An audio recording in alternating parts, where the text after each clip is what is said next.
Hey, Kylie. Hey, did you get booted out of the other meeting? Did I get booted out of it? No. Did yeah. you? So I was like, well, I might as well just head over here then. That's funny. No, I don't know. No, that's just too funny. No, I left willingly, but yeah. so yeah. And welcome everybody.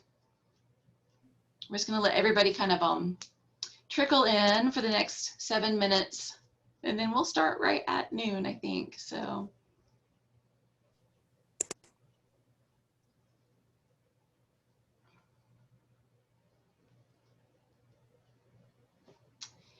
Let's see.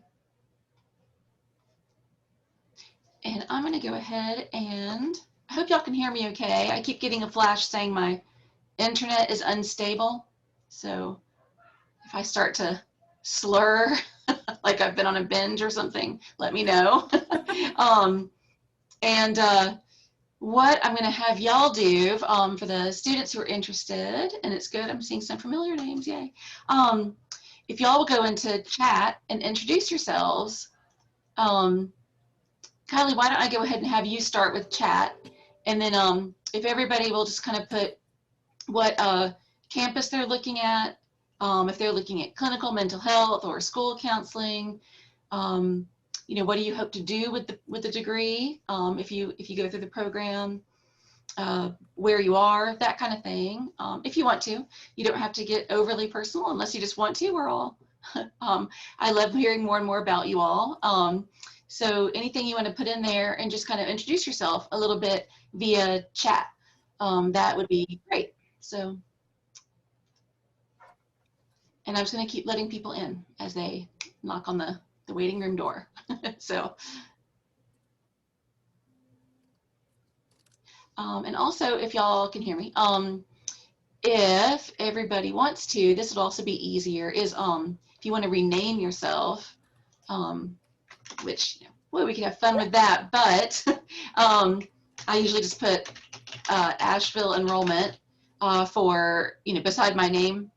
But if anybody wants to rename themselves or, you know, put something to the side, like which program they want to go into or which campus, that's also really helpful. So.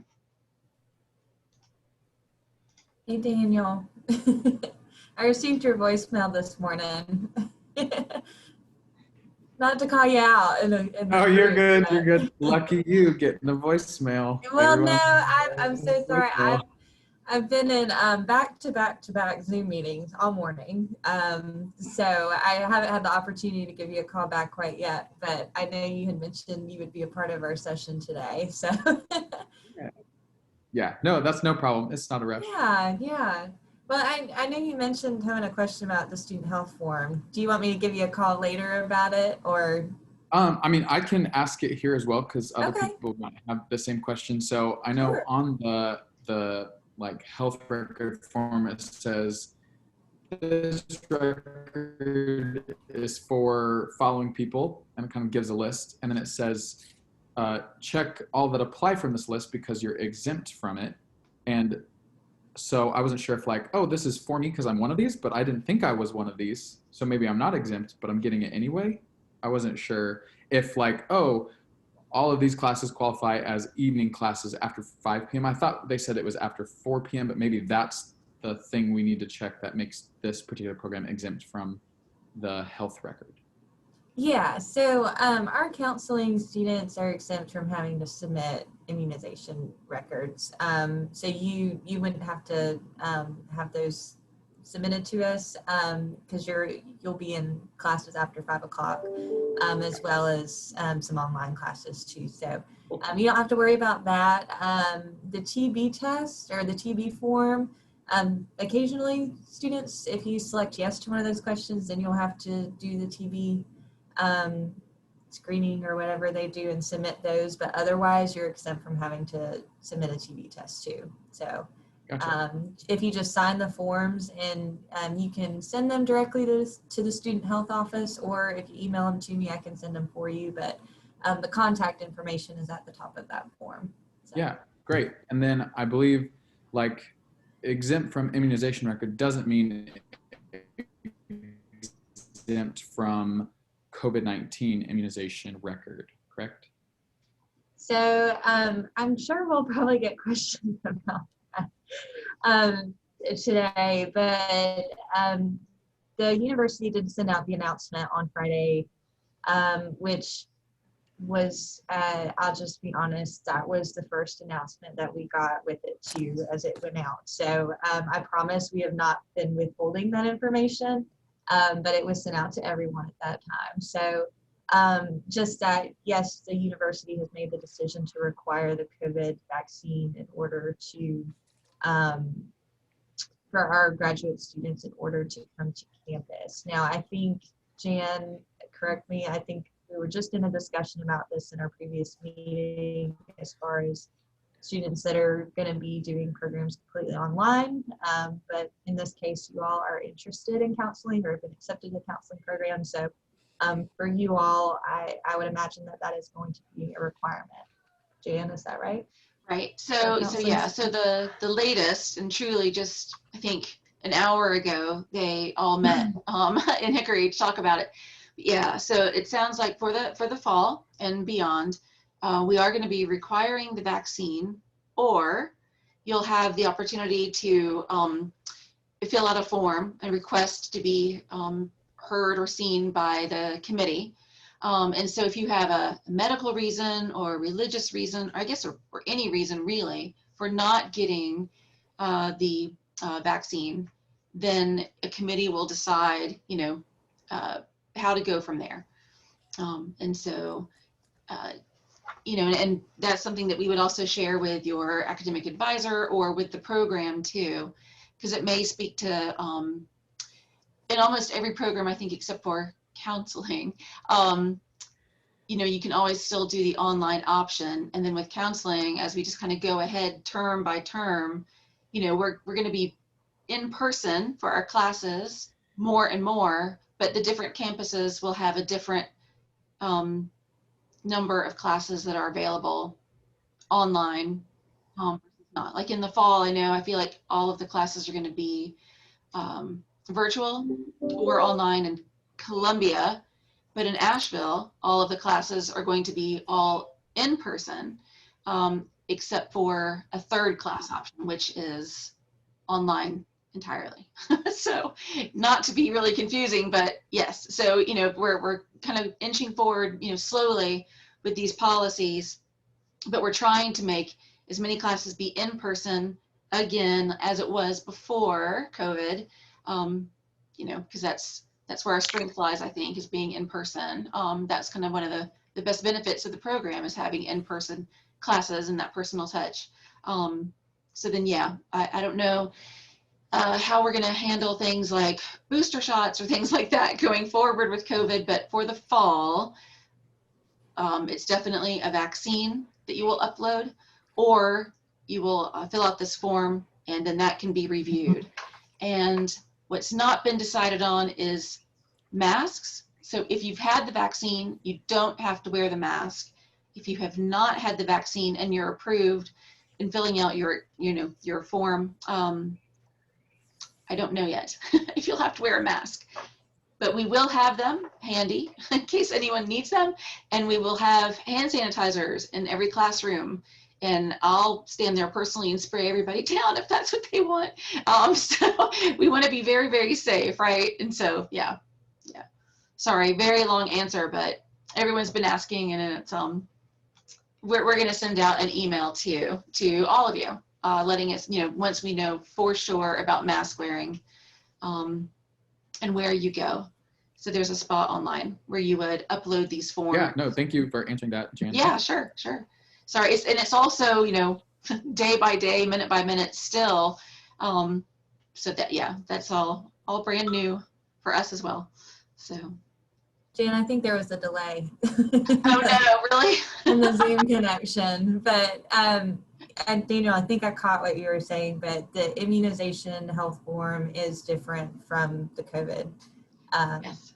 test. So that immunization form goes straight to the student health office, and that's a separate thing. So. the health form that we normally would send y'all along with like your acceptance email, or if you found it online or something, then yeah, that's different altogether. That's testing for TB. And so if you've been to, I don't know, Ecuador or Chile in the last 6 months, I think you have to get a TB test. But since everyone's pretty much been locked down, yeah. I hope I'm not still slurring or delayed here. Hey, Dr. Jordan. And then I saw Greg.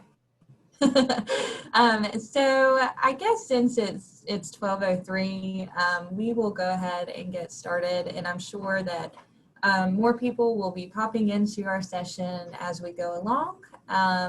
But I just want to say thank you to each and every one of you for joining us today. This is our virtual recording in progress. Oh, are we good? Are we good?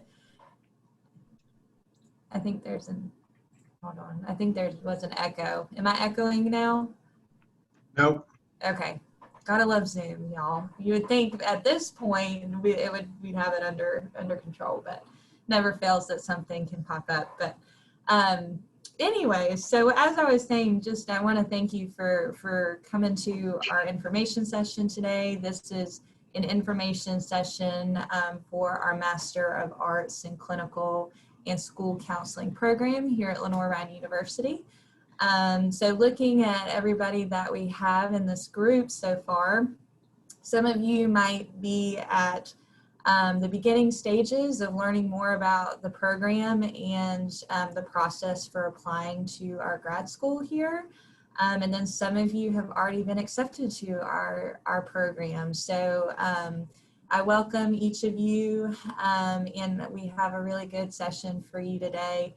To introduce myself, I am Nichole Siemering, and I've worked with some of y'all already, and then am excited to work with you if you choose to apply to our Hickory program. But I serve as an enrollment counselor for several different programs on our Hickory campus. And maybe I'm a little biased, but I love working with our counseling students because I am a counseling student myself in the school counseling program. So I have experience to share, but also, you know, I'm here to help students from the start of their application process to the finish and hopefully getting you enrolled in your first semester of grad school. So that is my role here. I've been with LR for about 3 years now and have really enjoyed it and worked with some amazing people. So again, I thank you for being here, and I will let Jan introduce herself. And then how our session will kind of work is after our introductions, we will have our counseling faculty who we have with us today talk about the program itself, what to expect from the program, just all the ins and outs of what it means to be a counselor and to be a student in our counseling program here at LR. And then the back half of the session, we will cover everything admissions. So everything you need to know about the application process, how to apply, what's required, financial aid. So some of you have already heard that spiel, so it does not hurt our feelings if you cut out of the session and have to leave. We try to keep it within an hour. A lot of times it does go over, which we don't, you know, Jan and I are here for every bit of it and are here to answer any questions, but we try to plan the session to where y'all have an opportunity to talk with our faculty first. And then if you don't need, you know, that extra admissions information, you're welcome to kind of go on with your day. So yeah, but Jan, I'll let you introduce yourself as well. All right, hi everybody. So welcome here, and I'll also be recording this session. So if any of y'all need to leave early, you know, just know I'll send an email to everybody, you know, with all of our contact information, the faculty included, as well as the link to this fabulous YouTube video that we are now making. So hope everyone doesn't mind. So yeah, and then yeah, I'll be around afterwards as well for any questions. Yeah, so it's great to see you all here. Thank you, Jan. So today, I don't see Dr. Robinson with us quite yet, but today we have some of our counseling faculty here, and we try to have at least one faculty member from each of our 3 campuses. So we offer clinical mental health counseling in Hickory, Asheville, and Columbia, South Carolina. And then we also offer school counseling on our Hickory and Asheville campuses as well. So we have Dr. Neal Gre from our Hickory campus, and then Dr. Myra Jordan from our Asheville campus with us. So I'll let y'all introduce yourselves to the group.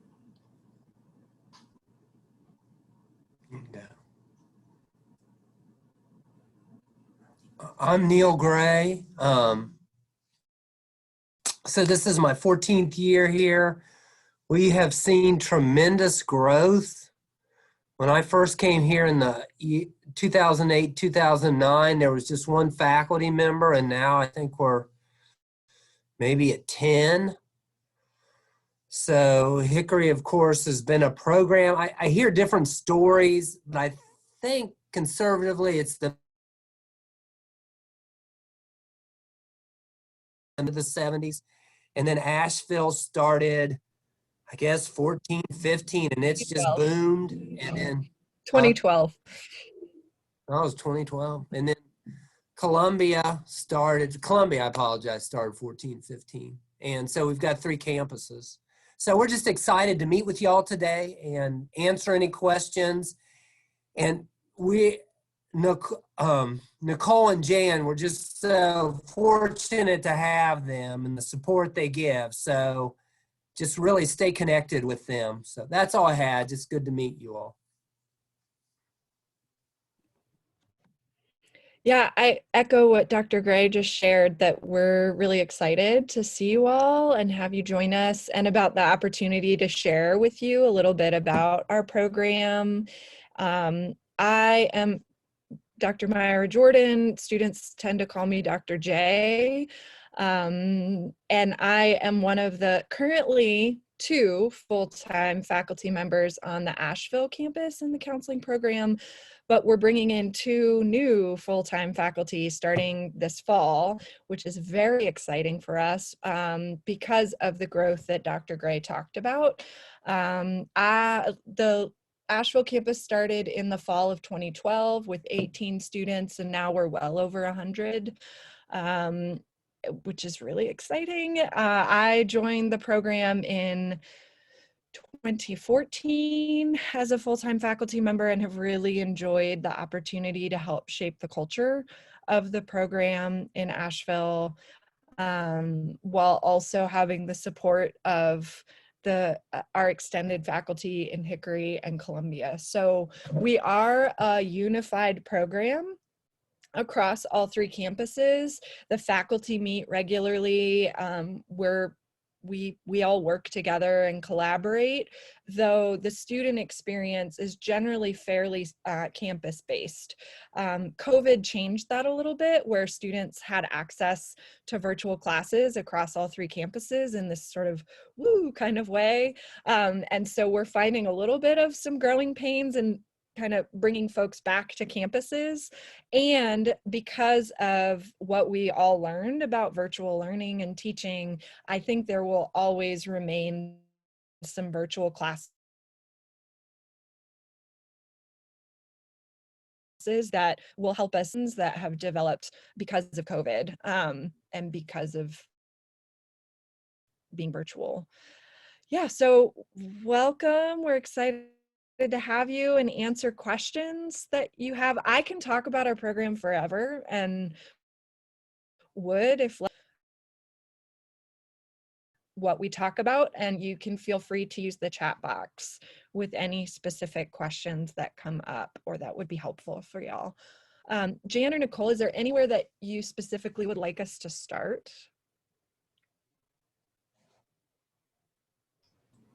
I mean, I always say it's just good to, yeah, start with start with the beginning, with which classes they would start out with their first term, you know, like in the fall in particular, because I think most of the students, there's a handful that I think were interested in the spring, but from what I'm remembering, most of y'all were interested in the fall still. So yeah, start with the I'd beginning. say, you know, the structure of the program too and how it's offered is a good place to start. Great. Well, I can jump in. And whether you're starting in fall or spring, I think you would have me or Dr. Gre for one of your two classes. Dr. Gre and I both teach the Counseling Theories class, Counseling 505, which all of our incoming students take in their first semester, assuming you start fall or spring. So that my section meets Monday nights in Asheville face-to-face from 5 to 8. In Asheville, all of our classes are in the evenings from Monday through Thursday. We don't have classes on Fridays except for very special circumstances that I don't think I've actually ever heard of, aside from electives. Anyway, Monday through Thursday nights, our classes typically fall somewhere between 4 and 9 p.m. and tend to be 3 hours. They meet once a week for 3 hours if they are a traditional face-to-face class, but we have different course offerings and formats.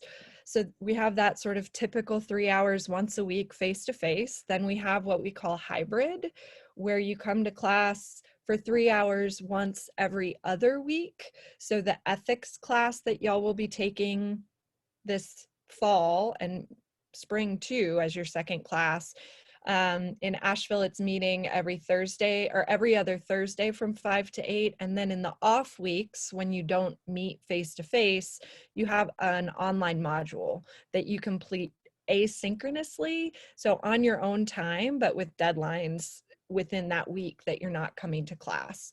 So that's hybrid.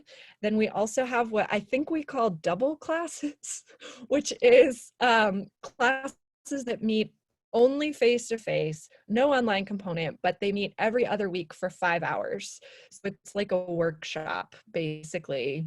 And those were really particular about which classes we offer with that format. Our group counseling class is a great example of one that meets that way because you spend the first half with didactic lecture-based class experience, sort of your traditional class experience, and then take a break. And then the second half is you in a process group where you're participating in a group experience and facilitating. And so that's one way. That's an example of how that 5 hours can be split up.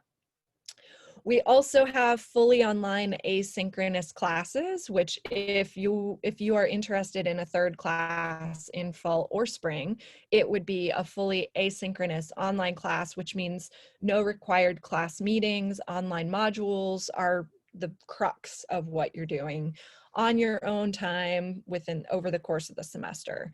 Let's see, we also, because of COVID, have what we call synchronous virtual classes that are like this, where we're Zooming, but for a set time every week. And then we also have streaming classes where the professor and some students are in the classroom and then other students can Zoom in from wherever they are. So it's depending on faculty member, depending on campus, depending on student needs, there's some options there. Let's see. Yeah, question, Scott, I see. Yeah, I was just wondering, when people choose these different class formats, are they choose certain classes are better executed in one format than another? Right. Why would you choose one format over another? Well, first of all, it's really the faculty who choose, and I'll be honest. So like in Asheville, for example, the diversity class is only offered in that 5 hour format. And so it is based on the class material and which format we think best fits.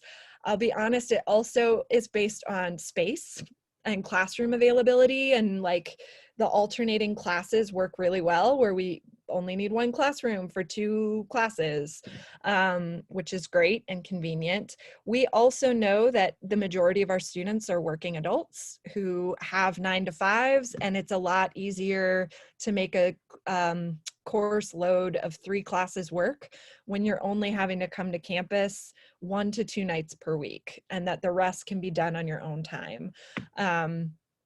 So it's a number of factors, and they're pretty set, like how the format of the classes are fairly set by the faculty and instructors and by campus, like what works best for each campus.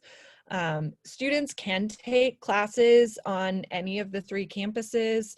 Like this semester, I know this fall, we've got a trauma elective that's being taught out of the Hickory campus, but because there are students enrolled from all 3 campuses, it's going to be offered virtually. And I imagine our electives are an example of a class that will continue to be offered across formats and campuses. Did that answer your question, Scott? Okay.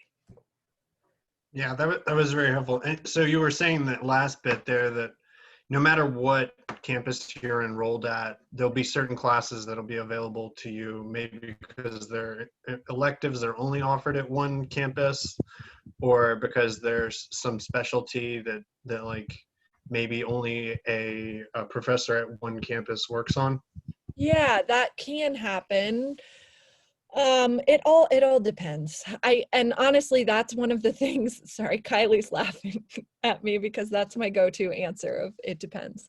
If you don't hear me say that at least once a class or once an info session, then I'm not doing my job. But I think that's one of the things that's a little bit up in the air still as we're growing, continuing to grow, and after COVID, like what that's going to look like. I think we've found a lot of benefit from offering electives virtually as an example, because they're so specific topic-wise, that it is really cool when we can draw students from all 3 campuses based on a faculty's passion area. And I don't know what that's going to look like. All clinical mental health counseling students are required to take a minimum of 2 electives. And we encourage students to save those for the end of the program because of how well they complement field placement classes when you're doing your practicum and internship semesters. And there's a wide range of topics that vary from semester to semester. So we encourage you to keep an eye out on what's being offered to see what you might look forward to taking, or if it's something like this summer, we've got a narrative counseling elective that is one that we don't offer very often. So I have a couple of students who are very early in the program who jumped into that class, even though we wouldn't normally approve it, because we know that it's sort of a once in a, not lifetime, but once in a time in the program opportunity to take it. So you'll be assigned an academic advisor within your first semester of the program that will help develop your overall plan of study, what we call your advising grid of what you take when, and giving you a sense of when you would graduate if you go at the pace that you're planning to go. And then that grid is what you go by to register for classes and what we use as a framework if you decide you want to change your pace a little bit, which happens and can happen in our program. That is one area where I think we really thrive as far as flexibility, that if a student needs to take a summer off, that because we're not a cohort-based program, you can kind of jump right back in after your semester off, after checking in with an advisor and going through a pretty straightforward process to do that. Also, students can go back and forth between taking 2 or 3 classes in a given semester. That's pretty common based on other responsibilities in your lives, that we do have flexibility specifically between 2 or 3 classes in any given semester, and even 1 as long as you're paying out of pocket, because financial aid, federal loans don't cover just 1 class at a time. But we don't mind if you want to just do 1 at a time, that's fine. It takes a while, but it can be done. What else?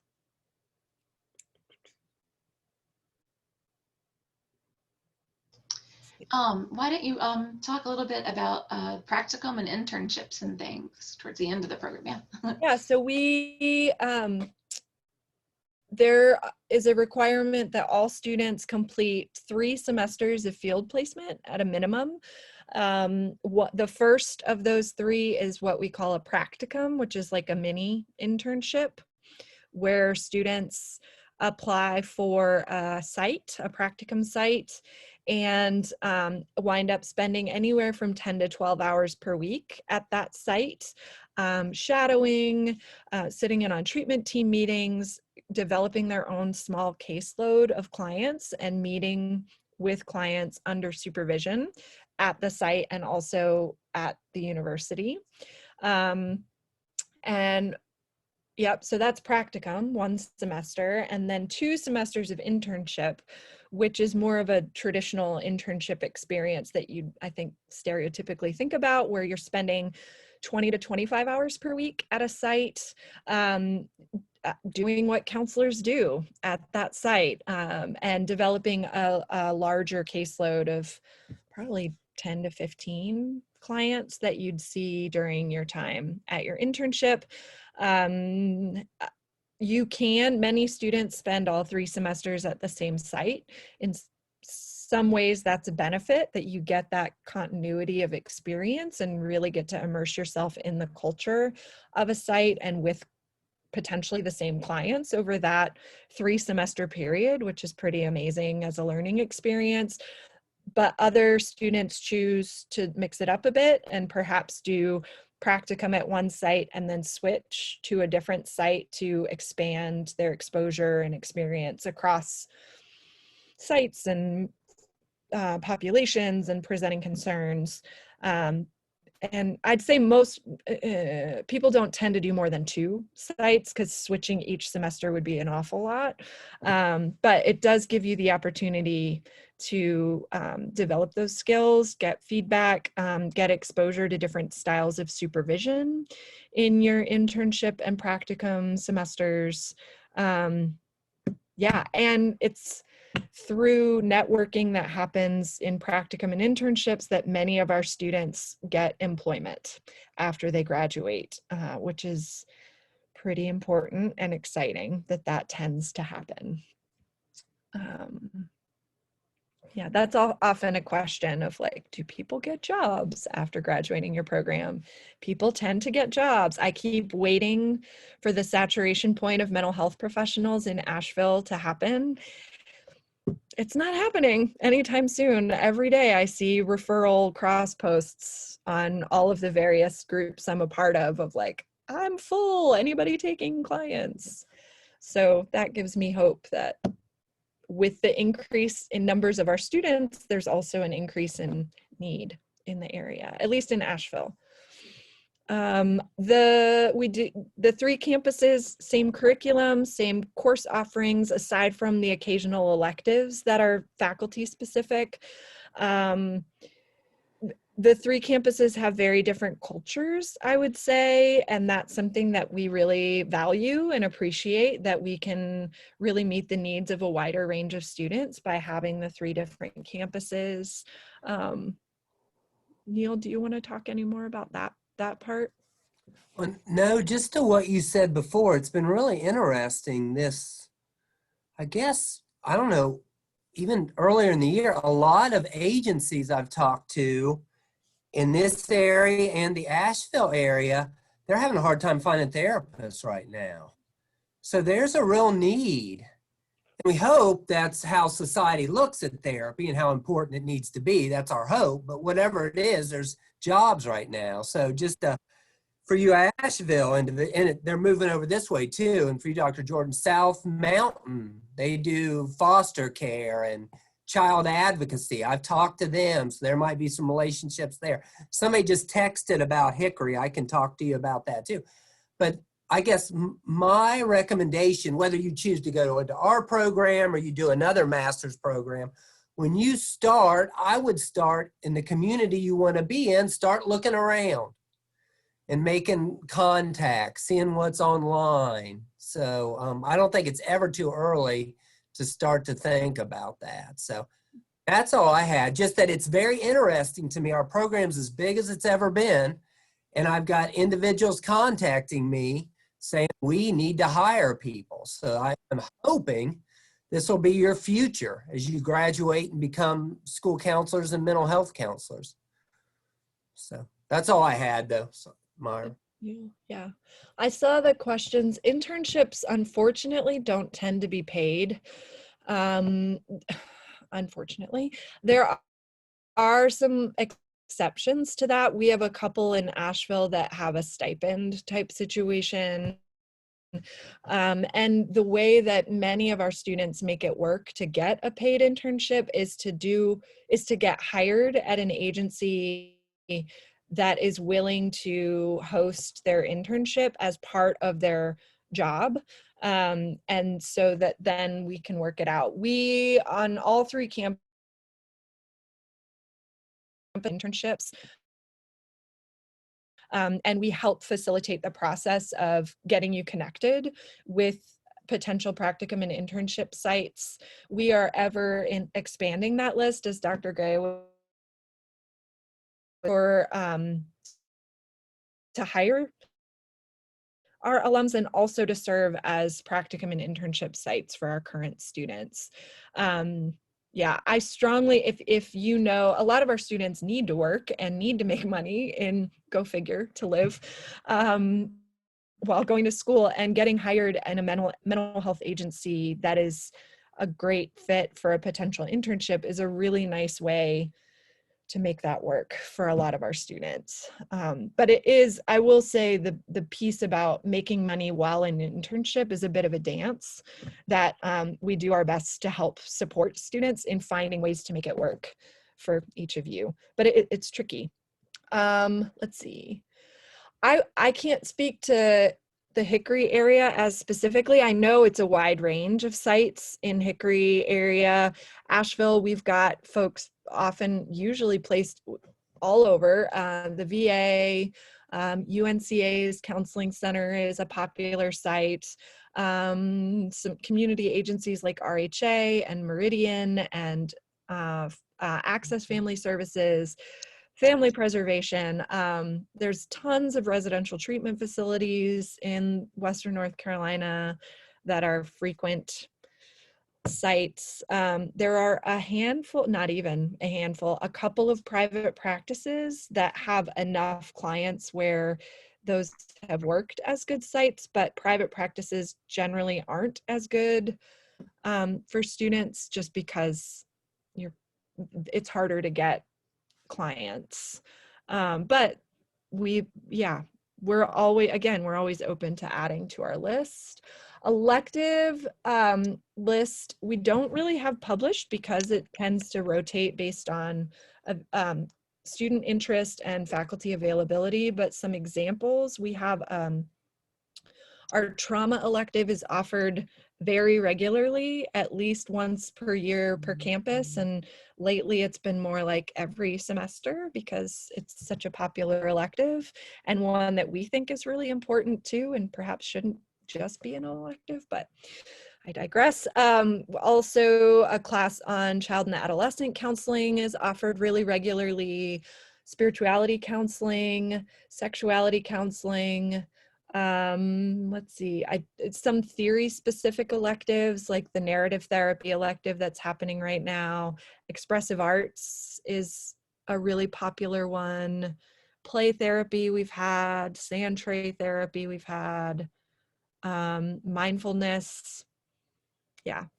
As far as the class list, Jan and Nichole can get that to folks. And it's also based on KCREP, which is our accreditation body, that all of the classes that we require are because that's what is required by our accrediting body, which is also required for licensure in North and South Carolina. So that's one thing. If you're planning to be licensed in North or South Carolina, then the KCREP accreditation and the courses that we offer will meet the educational requirements for licensure in these 2 states and in most other states. The exceptions are sometimes, for example, there's states like Florida, they require a sexuality counseling class for licensure. So that's part of why we offer it as an elective for students who know that they want to get licensed in Florida and want to go ahead and take it as part of their program. So if you are planning to be licensed outside of North or South Carolina, we encourage you to do, and we support you in doing a little bit of research around licensure requirements in those states, just to know if there's an elective you really want to get before you leave the program.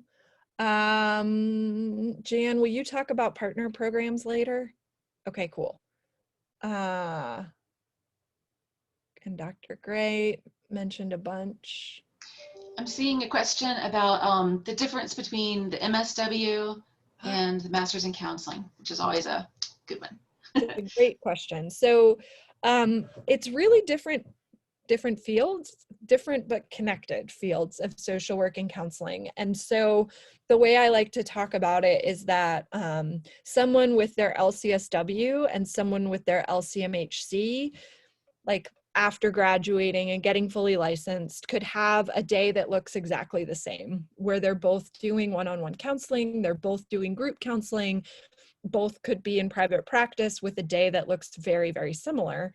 The difference is in the professional identity and the training process. So my understanding of MSW programs is that most of the curriculum is more systems-based, is more focused on, not that ours isn't, but where the primary focus is on advocacy and the wide range of what social workers can do, that social workers who want to do clinical therapy basically can take electives on clinical skills, and that they get that training through the licensure hours after they graduate. Whereas in a counseling program, not only do you do practicum and internships as counselors seeing clients in clinical therapeutic settings, but you're also getting clinical skills-based classes around one-on-one counseling, around group counseling. You're getting that skills training in a way that isn't as embedded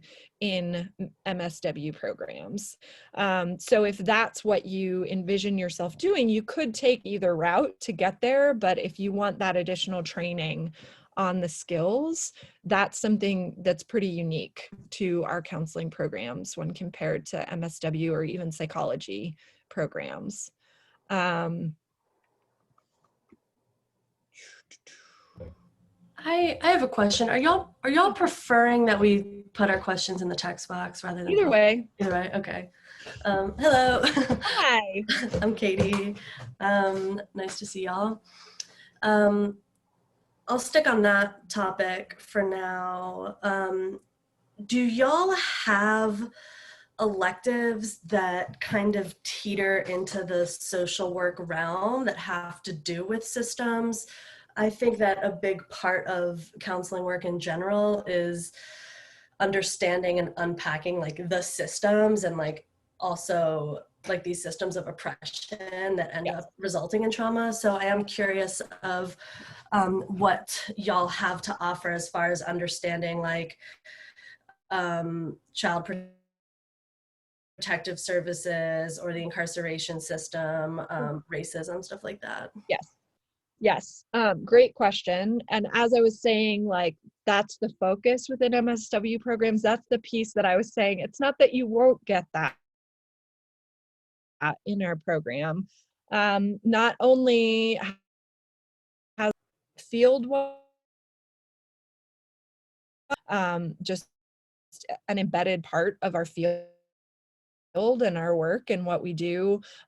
Social justice and advocacy have been added to our professional ethical standards as part of our role.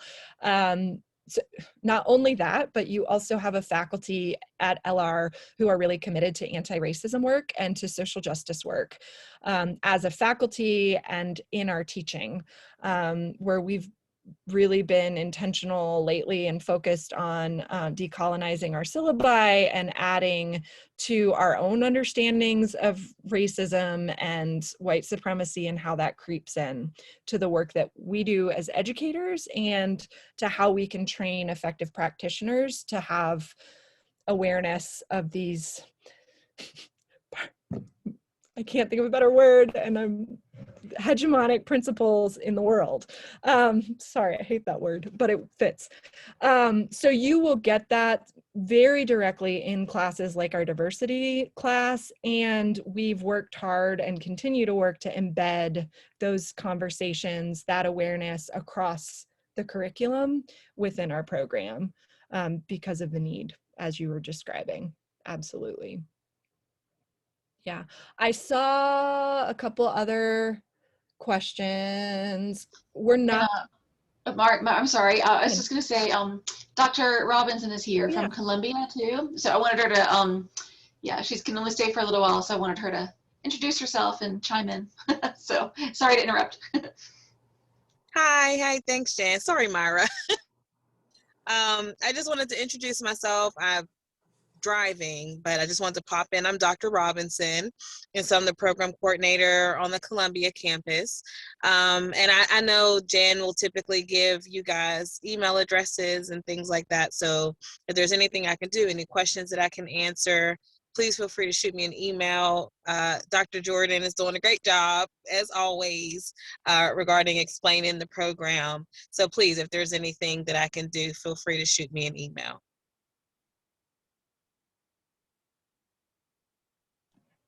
Thanks, Dr. Robinson. Nice to see you.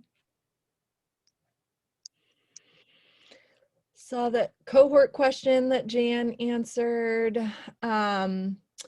Elective courses would contribute to, there's a couples and family class that's required for clinical mental health track that all students on that track take. And then the child and adolescent elective is offered pretty regularly.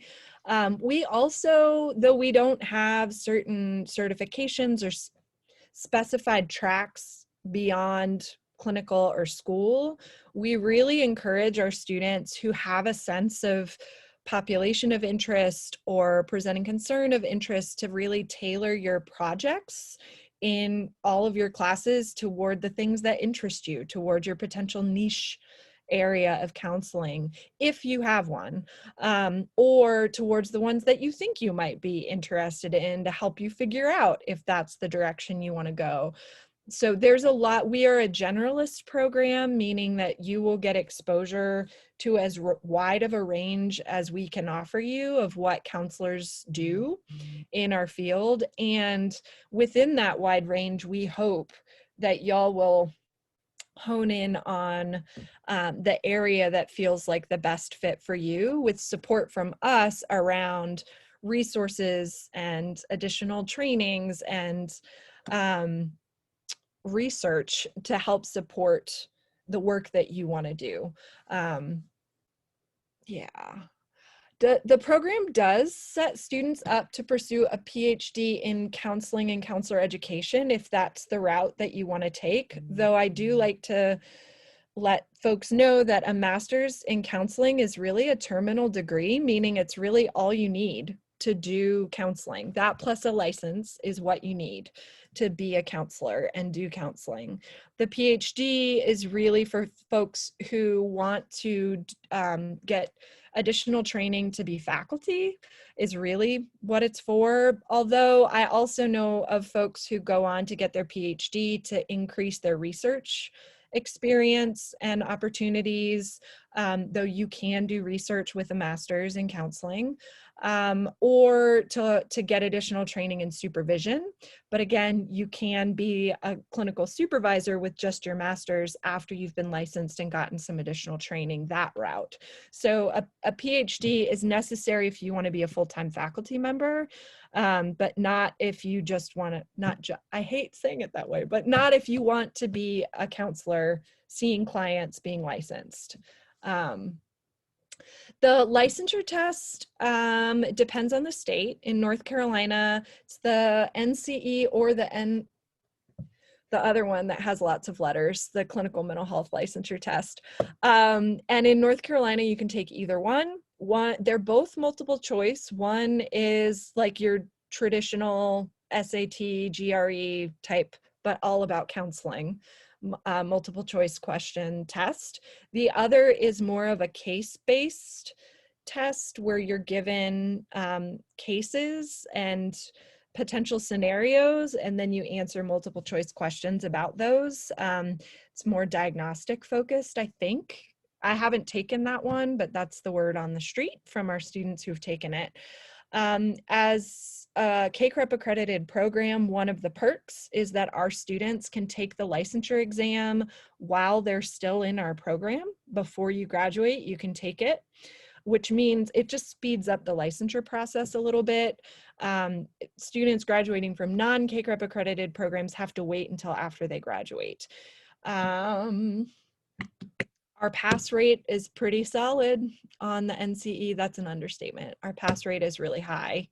I don't have exact statistics, but we are really proud of how well our students do on our comprehensive exam within the program, which is a prep for the licensure exam, as well as on the licensure exam. Jan, I like the way Jan said that. You'll take it and you'll pass it. That's very enthusiastic. The NCE is the one, it's the National Counselor Exam, and the NCMHC something. It's basically the National Clinical Mental Health Counseling Exam. Those are the two. They're made by the same. I just sent it. Thank you, Neal. Yep, they're made by the same test makers. I think for these exams too, I know it's early, but maybe think about where you vision yourself in the future, 5 or 10 years. If some of you think you may locate to other parts of the country, start looking. Yep. You know what Dr. Jordan talked about earlier. And just to tell y'all, I've been licensed now in 4 states. So you can move. It's not easy. I shouldn't say it's not easy. It's doable. Keep your syllabi. We'll talk to you all about that in the program. You're just going to keep different materials, but it's very doable. So, and we love, and I know Dr. Jordan does too, I love those conversations that we have with students when they are thinking about moving different places. We really want to support that. Yep. We've done it. So, I'm sorry, go ahead, Dr. Jordan. And y'all, I got to leave in a couple minutes, so I'm going to put my email in the chat. We're very excited about you. If you need anything, let me know. Thank you so much, Dr. Jordan, and Nichole and Jan. Thanks, Dr. Gre. Yeah, I really enjoyed exploring the licensure board sites in Arizona, in Florida, in Maine. I mean, it's something I'm happy to do alongside students.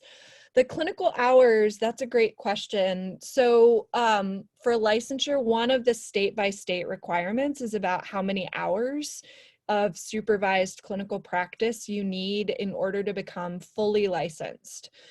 That is separate from the hours required within the program for practicum and internship.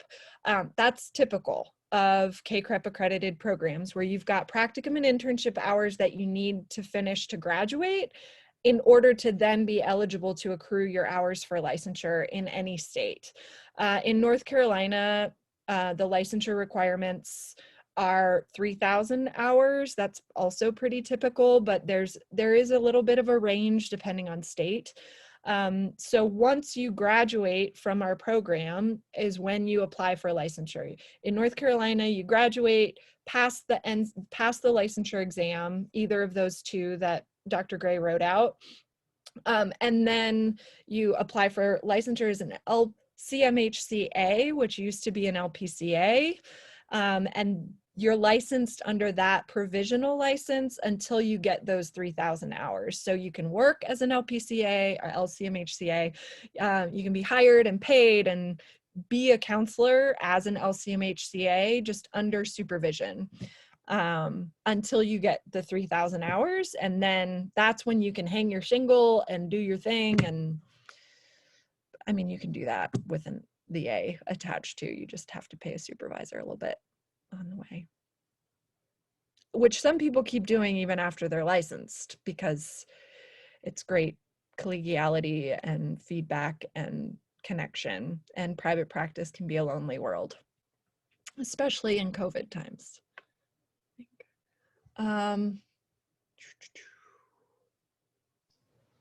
Myra, can you talk a little bit about the private practice? Because it seems to me like a lot of students at the application process, have this vision of going into private practice and then combining it with their other interests. And so I know that's what a lot of students come into the program doing. And so what are you seeing as students are graduating, what they're able to do?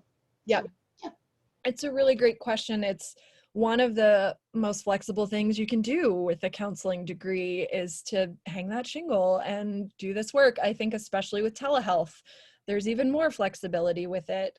And that is the path that a lot of our students take.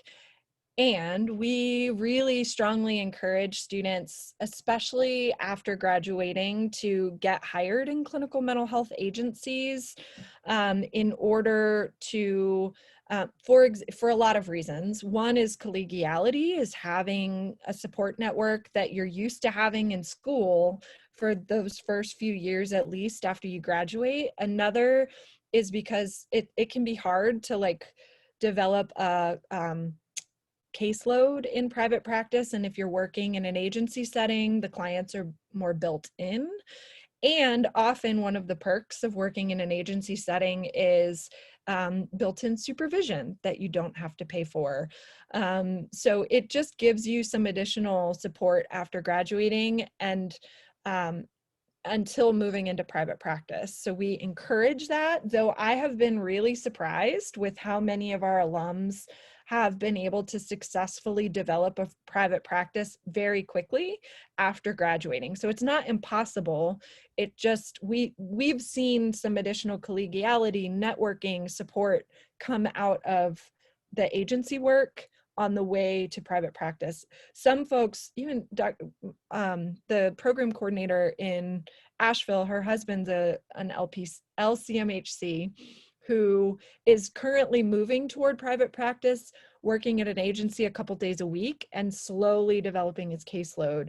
So there's a lot of flexibility often within agency work to then kind of do it on the side or do it alongside or move into it gradually. Out of state students. So if you're moving to North Carolina or South Carolina to be a part of our program from another state and you plan to go back to your home state, we encourage, that's great. Yes, spread the counseling love to all the states. And what is the easiest, the smoothest way to do that is to stay in North or South Carolina for the completion of your program. So practicum and internships in-house here locally in Asheville, Hickory, or Columbia. And then after graduation, apply for licensure in the state where you plan to go, get hired in the state where you plan to go, and accrue your 3,000 or whatever hours it is in Texas as the example here in one place to get licensed there. If you're not sure if you want to hang out in North Carolina for another 3 years, then you can get licensed here first and then apply for licensure in another state. But to move licensure hours from one state to another is tricky. So so you'd be committing to the 2.5 to 3.5 to maybe 4 years in our program, depending on your plan of study in our state. And then you'd have the choice or the option, of course, to leave and go somewhere else for licensure and those 3,000 or whatever hours somewhere else. Or you could do those here and then move. But yeah, I hope that answered the question. So are you saying that the clinical hours, if we do 3,000 hours of clinical studies here, then in another state, we would need to redo clinical hours for their own state requirements? That's what I'm saying. If you're halfway through, they might not transfer. But if you get fully licensed in North Carolina as an LCMHC, where you've done those 3,000 hours, you're fully licensed, and then you move, it's a lot easier, in my understanding, for that licensure to just transfer. Neal talked about how, I shouldn't say it's easy, but it's easier once you're fully licensed or before you even start accruing those hours after graduation. And what kind of things might you need? Would it be just like taking an additional elective course or something like that? Yep. Some Or states test? have a different number of hours that they require. And so that's one of the reasons we encourage you to look at the state requirements for licensure while you're still in the program. It could be, it's more often than not, it's a class. Got it.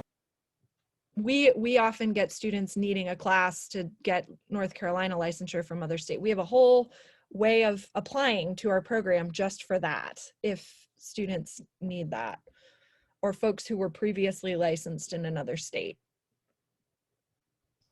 And Dr. Jordan, so I'm getting this question, and I saw a little bit earlier too. How is telehealth, if you're licensed like in North Carolina, what about things like Talkspace, BetterHelp, just telehealth programs in general? Can you be licensed in one state and no? Not yet. So Okay. there is a lot of professional advocacy happening and lobbying politically for recognition and for sort of the unification of licensure standards across states. It's happening a lot faster since COVID because of telehealth, and where, like, I know Georgia and Maryland signed a compact agreement where your licensure is transferable across those two states right now for telehealth. But as it stands right now, you have to be licensed in the state where your client is located. So you could do telehealth across North Carolina, no problem. But if you wanted to provide telehealth services to a client in South Carolina, you would also have to be licensed in that state, which is why a lot of counselors get licensed in multiple states.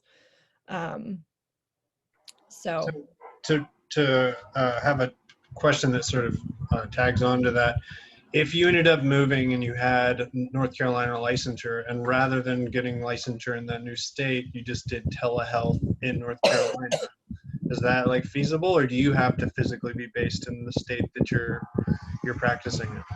that is a great question that I am not certain about. And I believe it's yes, that you could keep seeing. Is that your understanding, Kylie? I saw you unmute. I was looking this up recently, and it depends on the state that you are. It depends on both states. So there are states with rules on that on both sides. So North Carolina is okay with you. It depends on both states. So they have different rules for how that works depending on what states you're in. Thanks, Kylie. Kylie is a current Asheville counseling student and our GA, so she's in the know there as well. And I do believe that this is changing. Like I know even before COVID, there is a lot of advocacy around national standards. CACREP, the accreditation body for educational programs and counseling, has been advocating for this, to where, for example, there's a push that you can't, nationally, you won't be able to be licensed as an LCMHC without a CACREP accredited degree. That's been a movement in the field, which I think is also then moving us toward eventually state licensure being sort of, these compacts where states agree to have interstate recognition. I think it's coming. I hope it's coming, especially with telehealth. The CACREP piece, that if you decide not to go with our program, make sure you go with a CACREP accredited counseling program, just because that is something that will make cross-state accreditation or cross-state licensure easier, because CACREP is national. Kylie, could you talk about being a grad assistant while doing the program? What's that like, and what benefits you get and things like that? Yes, absolutely. So I just recently stepped into the grad assistant position this semester. So I'm getting my feet wet in terms of what it feels like. But the way it works is you do not get paid in the sense of a paycheck like you would in your regular job. And you do become an employee of the school, and they provide a certain number of tuition hour remission, where a good chunk, not all, but a good chunk of your tuition is getting either reimbursed if you've already paid for it through financial aid or something, or taken care of for you. The role requires typically about 20 to 25 hours of work with the university a week. And it can range from anything like sitting in meetings like this, calling potential students, sending out mailings, working with Jan on enrollment, working with the dean, Dr. Dempsey, on whatever he wants. But I've found it to be really fulfilling and a really nice match for being in school. I do still have another job because I like to, do more than just pay my tuition. I want to eat. But the hours work really nicely with the program, and they're very flexible in terms of they basically let me say what hours during the week work best for me. So that's been really nice too. Great, thanks. Mm-hmm. I will add that unfortunately the GA positions, especially in Asheville, are really limited. We've been advocating for more, and we'll continue advocating for more because we can certainly put people to work, especially once we're back on campus. But we're always glad when one of our counseling students gets it. I was going to say most of those grad assistantships are offered, I would say the majority of them are offered through our Hickory campus because that is our largest campus. But there's other, it depends on the semester. Most of them are become available for the fall because that's when students have filtered out, they've graduated, whatever. But most of them are 1 to 2 year positions, but they're through different departments on campus. So Kylie is with, graduate admissions in her role, but we've also have resident director, graduate assistant positions, disability services, the library. So there's a variety of different positions that could become available, and what you would be doing in that role is a little different depending on the department that it's offered through. But like I said, or like Dr. Jordan said, they are limited. Most cover about 15 credit hours worth of tuition remission each year on average, and it's about 20 hours of work, 20 to 25 per week, depending on the position as well. So there were some, I know they've been doing interviews for ones that are opening up for the fall. I'm not sure how many of those have already been filled, but if you're interested, those are posted on our employment webpage on the LR website if you need to find those opportunities. So just added that in there. Good question though. I saw the question kind of circling back to the clinical hours, and basically yes, either before you start them or after you're done with them is the cleanest time to move.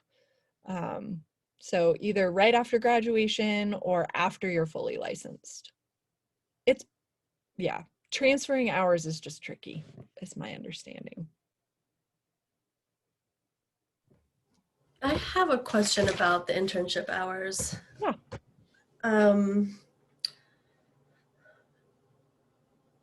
My understanding, or my question is just that, is that for the practicum and the internship, those are in addition to the course load, or is none of that's crossover? So practicum is a class, and a 4 credit hour class, and each internship is a 3 credit hour class. So in addition to spending the time at your site, so like for practicum, you go to your site 10 to 12 hours per week, and then you're in class 4 hours a week. For internship, you go to your site 20 to 25 hours a week, and you're in class 3 hours every other week for supervision. So it's supervision. So you're talking about your caseload, you're getting material and resource sharing, and it's a group, especially in internship, it is group supervision, which is something you'll get used to and that you'll continue after you graduate and are getting licensed. So it is a class, but it's also time at your site. Did that answer your question? Yeah, so Okay. there's one class in addition to that, there's Yeah. a class requirement, and that's like the lab. It's like the lab. Yeah, that's a good way to put it. And so this is another reason why we encourage students to keep your electives till the end, is because if you're in a practicum where you're in class 4 hours a week, you're at your site 10 to 12 hours a week, you don't want a super heavy class load in addition to that. And if you need federal loans, then you need to be enrolled in at least one other class. And so an elective is a really nice complement to when you're in practicum and internship. There are a couple other classes that are required, but that you can hold off on until when you're in prac and internship. So that's something that you'll talk about with your academic advisor. But as a way to reduce your workload enough to make it feasible to be at your site while also being eligible for loans if you need to be. Okay, and you were saying that you'll have 3 classes a week and each are 3 hours, so it's 9 hours of courses a week? Technically, if you're full-time, and that's if you're, so for example, if you're full-time taking 3 classes this fall, it'll be counseling theories every Monday night from 5, this is in Asheville as far as the timing, every Monday night from 5 to 8. You'll be in ethics every other Thursday night from 5 to 8 with an online module on the off weeks. And then you'll be in our human development class, which is fully asynchronous online. So you will only be coming to campus 1 or 2 nights a week, but you'll be in 3 classes of 9 hours per week, technically. We also, just as an advising piece, encourage students to count on a total of 6 to 9 hours of outside class work for every 3 hours that you're in class, which is why 9 hours of classes can very quickly become 40 hours a week. Just workload wise, that's something we like to give you a heads up about. It's a bit different from undergrad. Did that answer your question, Katie? Yeah. So where does the 25 fit in if you're in class and have that for 40 hours? That is a great question. So yeah, so if you're when you're in internship, you are doing your 25 hours a week at your site. You're coming to supervision for 3 hours every other, I don't know what night it is right now, but like, let's say every other Monday night, you come to class for 3 hours. And then you'll have an elective that you would take another evening of the week. So it's busy. It is a full schedule to do internship and another class, but it's feasible. The tricky part is when you also have to work. So having a full-time job while doing internship and taking an elective, I would not say is feasible. But working part-time while doing internship and taking an elective is busy, but possible. This is what I was saying about helping our students get creative about how to pay to live while in internship semesters. But the get creative is also being in school or working over 40 hours. I have like a mental health, my own personal mental health line at that number. So it's like, it's possible, but you will exceed the 40 hours of schoolwork balance. That's what I would say is something to talk about with your advisor and like plan ahead for example, yearly you have an amount of loans that you can get federally, that there's a limit in a year, no matter how many or how few classes you're taking, between that 2 to 3 per semester. And so one thing we encourage students to do is take out what you like to budget to have some set aside for when you're in practicum and internship, so you don't need to work as much. That's one way that students do it.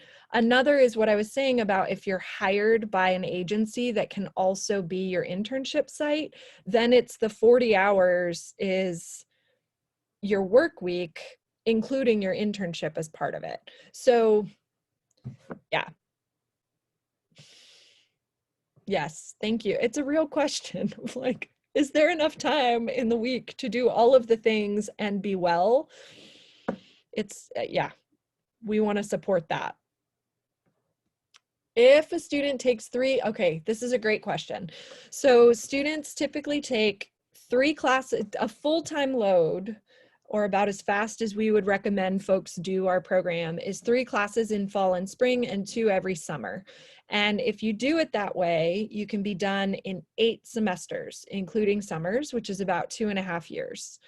If you do what most students do, which is 2 classes per semester, that's what we recommend if you're working full-time, no more than 2 in a semester. So it'd be 2 fall and spring and then 2 in summer, which feels more like 3 because it's condensed, but it's doable. Then it takes 10 semesters, which is about 3.5 years. We also have students who don't take classes in summers. So they'll take a summer off, or who will just take 1 in the summers, which feels more like 2 in the fall and spring because of the condensed semester. So that would slow it down a little bit, but again, that's part of the beauty of the flexibility of scheduling within our program, and not being cohort based means you can take it at the pace that makes the most sense for you. I do have students who say, what if I want a 4th? It makes me hyperventilate for them a little bit, but if you have successfully completed a semester with 3 classes and have done well and feel like you want to add a 4th, talk to your advisor, and we have been known to approve it, but never in a first semester, only once you've successfully completed 3.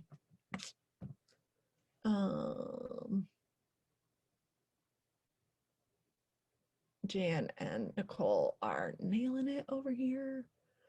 Classes, yeah, I would recommend if you're working full-time or working part-time, but like a really busy, mind-consuming type of job, or if you have family responsibilities, 2 classes per semester is the most I would recommend.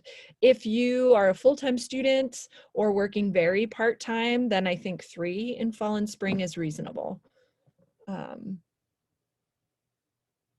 Yeah. If you've got flexibility with your work as far as hours, that's been really beneficial for students. Having, like, we've had a lot of students go to working PRN in residential treatment or in mental health agencies. That's been a great fit, where they can kind of pick and choose based on the intensity of their school schedule in any given week. Most of our students do work. That is something, that's something culturally about our program. One of the things I love the most is the age variety in our students, that we are not overwhelmingly a straight out of undergrad type of program. We tend to be an appealing program for folks who've been working for a while and are coming back to school, or who maintain working while they're in school. I love the vast array of life experiences that our students bring into the classroom. We have folks for whom this is a 3rd or 4th career. So they're bringing expertise and experience and exposure from other worldviews into our debates and discussions about mental health in the classroom. It's awesome. And we do have some students straight through out of undergrad, which also adds a really meaningful perspective. And I just love, that's probably my favorite thing about LR counseling students, is that range and seeing relationships develop between students and with such diverse backgrounds. It's really cool. As far as other diversity elements in our student body and our faculty, we're really committed to increasing racial diversity specifically. And also, I'd say we do great with like gender and even gender identity diversity, sexuality diversity, especially in Asheville, religious affiliation and identity, spiritual identity. We have a pretty wide range, especially in Asheville, but also in Hickory, I would say. Yeah, so in many areas of diversity, we do awesome. Racial, we're working on it.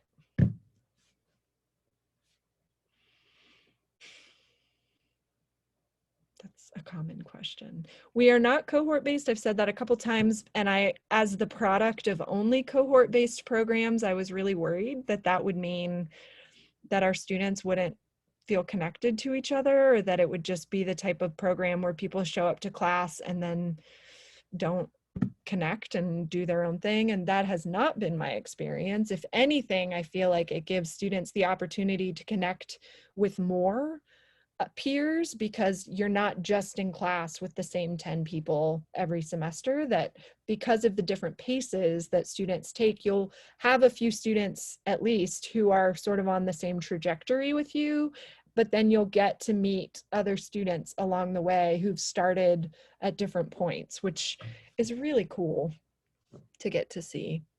Kylie's in a class with me right now with students from like a whole breadth of where they are in the program, except nobody's in their first semester in that section. So it is really nice though, the way it's set up, because you feel like you're in a cohort with that first group of students you start with, because odds are they're all in their first semester and taking theories and ethics together. So then as you move through the program and people take a summer off or do what they need to do for their lives, you sort of stay connected with that group and still feel like you have made community and friends that you hang out with outside of the program. But then you get to meet other people. And so, you know, if there was, it just makes it so you kind of get the best of both worlds, that you're not just stuck with the same group, that maybe there's someone that is not your favorite to hang out with or something, but then you're also getting to have a really tight-knit, nice community experience. I would say social life at LR is what you make of it. Like if you really want to connect socially with peers and meet people and have those lifelong relationships to develop in grad school, it does happen. And if you are super busy and you've got kids and a family and work and you don't have time for that, you're also welcome here and will be welcomed with open arms. And we're excited when you can make it and understand when you can't to social things. So that's just another piece that I think feels different from many, certainly undergrad experiences. As I said, I can talk forever about the program, and I noticed that I have, so, but y'all have had some good questions. Yeah, these are great questions. Anything else that I think we covered a good bit? Hunter's question about any like bottleneck courses due. Yeah, so historically I've said, don't worry, you'll always get your classes, like blah, blah, blah. We make sure, and y'all, we've grown, like we're big. I don't know. Anyway, there's some growing pains. So sometimes we've had to help kind of reorient some plans of study to swap some classes and make it fit. So that has happened. And we know also one of the growing pains is figuring out which classes need multiple sections, which classes do we want to switch for these handful of students to take this and this instead and save that for next semester. So that is really where it shows up more than because there are 20 classes that you have to take in order to graduate from our program, and we know that you have to take them and that there's generally a structure for how they go. We will make sure that you get the classes that you need for sure. It's not like undergrad where if you sleep through registration, you just won't get it.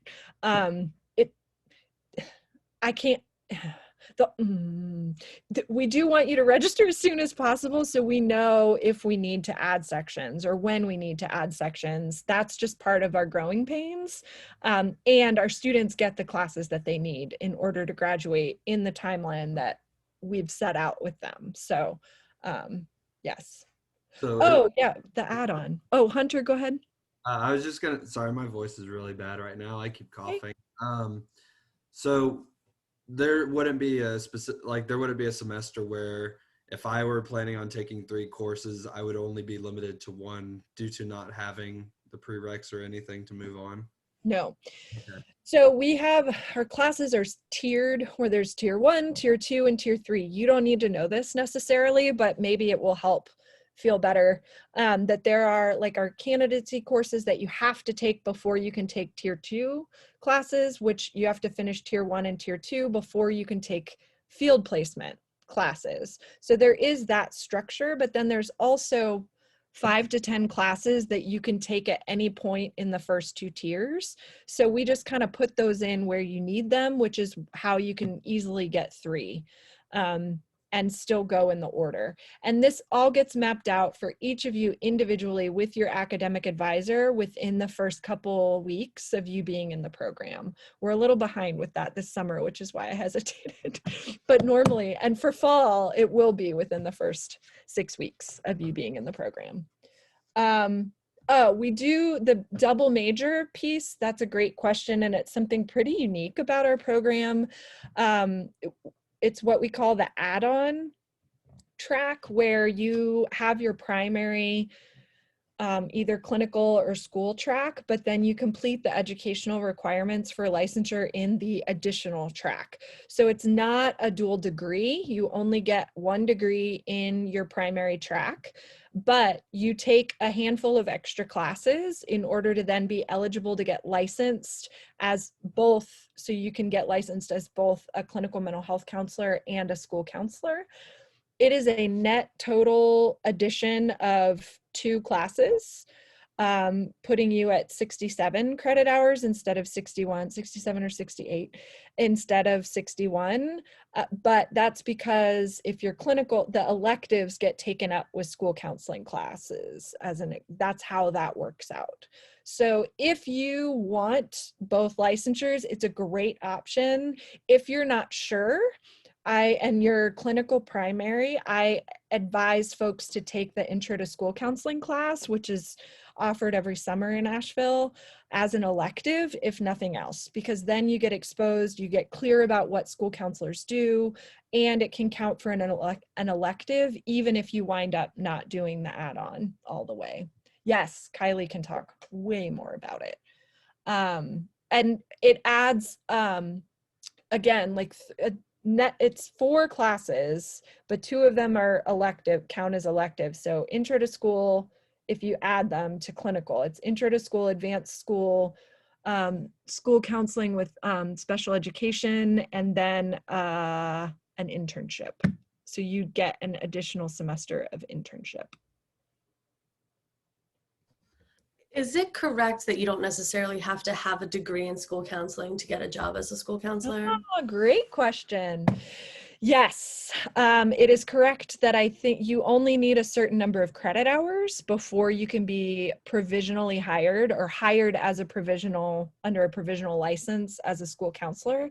So if you're school counseling track, you can be hired as a school counselor and start working as a school counselor about midway through, not even, like a third of the way through the program. I was going to say that's a lot of our students do that, or at least our school counseling students will look at and start applying to jobs so that they can complete their internship hours and work as a school counselor all in the same school and same setting. It makes it 10 times easier versus like if you're working somewhere else and trying to do your internship hours on top of that, you have to kind of work that out with your employer. But it is a really great thing for our school counseling students to do that. So. And part of it is because of the real significant need for school counselors these days. So yeah, our students have had pretty great luck in landing positions. And again, it does make that prac and internship process a lot smoother.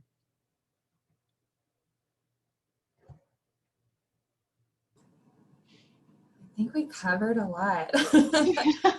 You know, I love these sessions because it truly gives our prospective students or students that have even been enrolled and maybe have even tuned into one of our sessions before, just all of that really important information that you would need to know about the counseling program. So I think y'all came with great questions for Dr. Jordan and Dr. Gre and for us. So anything else you want to add, Dr. Jordan, before we switch to admissions information? Yeah, I would just appreciate that y'all are here, that it's always really inspiring to me to come to these and hear all of the great questions and the things that y'all are thinking about. It's a great field. I'm biased, but it is one of the most meaningful careers I could ever imagine. And so I did want to offer a couple additional things that sometimes prospective students want a clearer sense of what our classes are like. So there are possibilities to sit in on classes. It's a little bit tricky right now because summer semester is actually winding down for many of our classes. We're in the second half of the semester at this point, but it's still possible if you wanted to sit in on a class virtually for the summer. And certainly if you're applying for spring, that you could sit in on a class in the fall, that's often an option. And I'm happy to meet one-on-one with prospective students for the Asheville campus if you have questions that weren't answered or you just want to chat some more about the program and your career plans. And I know Dr. Gre and Dr. Robinson are also available for those one-on-one meetings if you would like them. And I'll also put my email in the chat so we can set up those meetings, or you can ask me questions through email too. I think that was it. I'm gonna head to my next meeting, but Jan already put my email in the chat if anyone wants to arrange a time to chat or Zoom or ask me a question in email or anything you want to do. So it's nice chatting with y'all. Thanks, Kylie. And thank you, Dr. Jordan, for all of your helpful information. Thanks, y'all. Yeah. Always so informative and really give us a good overall view of what the counseling program entails. So I appreciate you being here and taking time out of your day. Okay, so from this point, Jan and I are going to cover basically everything you need to know about the application process. So again, for those of you who have already been through this process and have been, admitted to our program, certainly it does not hurt our feelings if you have to kind of tune out of the session. But if you'd like a refresher, we are glad to have you. So I will try to do this fairly quick because I know that we are over our hour, but that tends to be a theme with our counseling information sessions just because y'all come with such great questions. And we never mind taking the time out of our day to answer those for you. Jan and I always say we'd rather answer them all here instead of, having a bunch of emails and just having to follow up with the information later. Not that we don't mind, we don't mind to do that either, but it's great to kind of get those questions out and have them answered for you at one time. So again, continue to ask questions in the chat box. I never mind if you interrupt me either. Like I said, I'm going to try and roll through this information pretty quickly, especially if some of you haven't eaten lunch and you're hungry or something like that, or have to go to a meeting. But so I will share my screen. I am very much a visual person, so I figure that it helps to kind of see things in a presentation form as I go along. But like I said, feel free to interrupt or chat in the box. I don't know that I'll see the chat, but Jan can answer questions as we go to.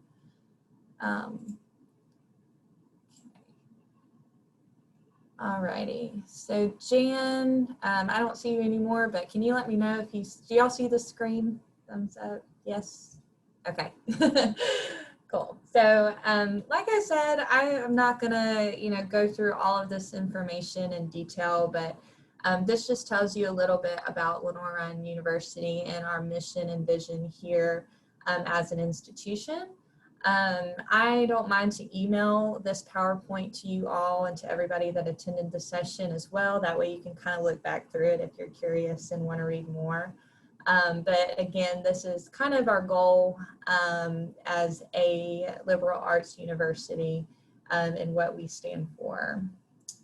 I'm going to skip through, why graduate school, but Before COVID, we would have these information sessions on campus, and so we've really gotten accustomed to doing these virtually. And so I love to talk with students about, what's brought them to the decision to apply to grad school, or why they're thinking about it or considering it. And everybody has a different story to share.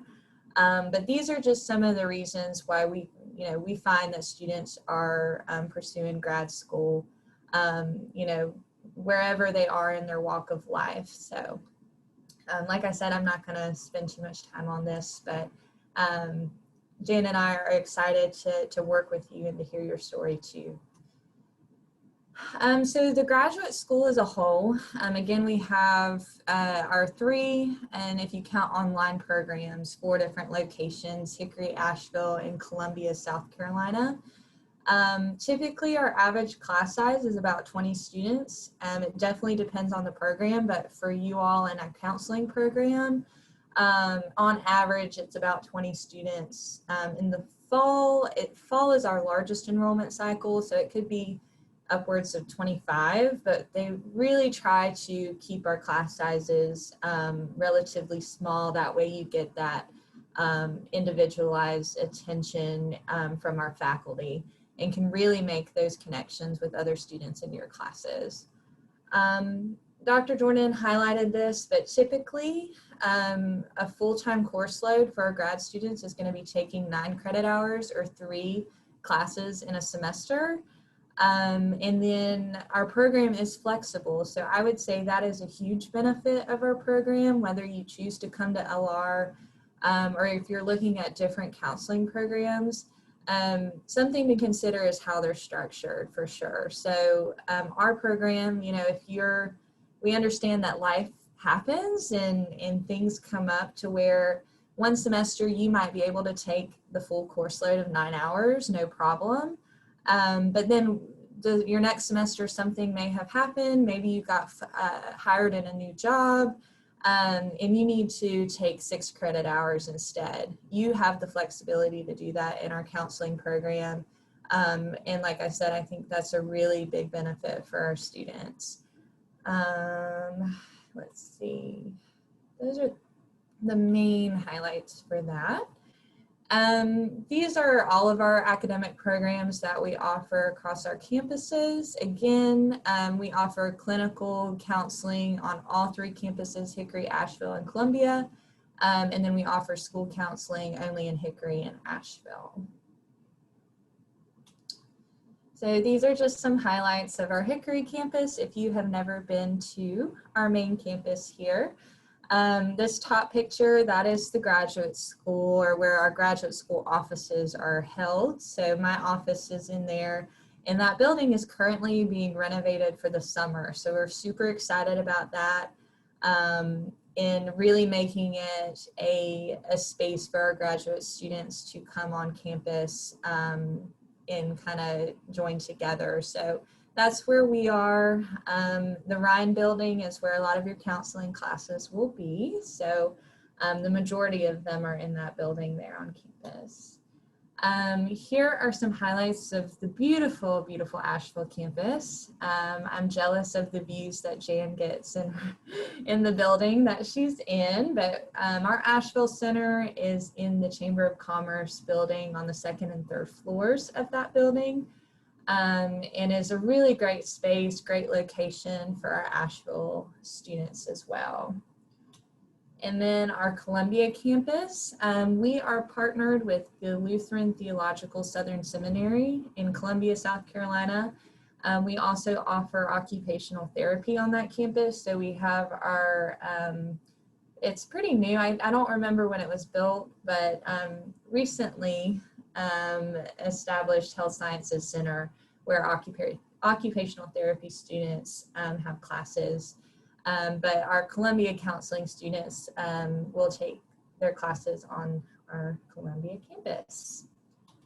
So the schedule, Dr. Jordan really highlighted on this a lot with our counseling schedule. But again, if you have synchronous classes that you'll be taking, they're typically offered in the evenings.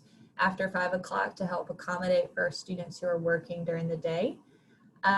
Typically it's one class, one night per week or once every other week. So you will not be coming to class Monday, Wednesday, Friday, Tuesday, Thursday, every single week, as you might have been used to in an undergraduate setting.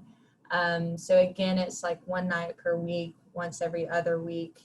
In the summer, sometimes they have different course offerings as far as like weekend classes. But in the fall and spring, that's typically the format for those synchronous classes. Again, she mentioned the hybrid format, which is streaming, kind of like we're doing through Zoom.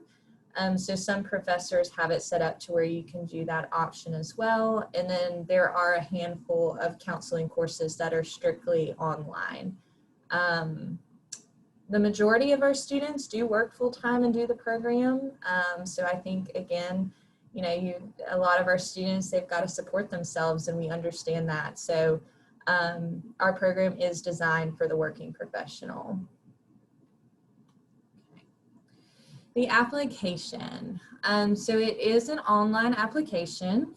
What you'll do first is go in, create your application account, and start the process from there. So when you apply, you'll want to select if you're applying to the clinical or school counseling track.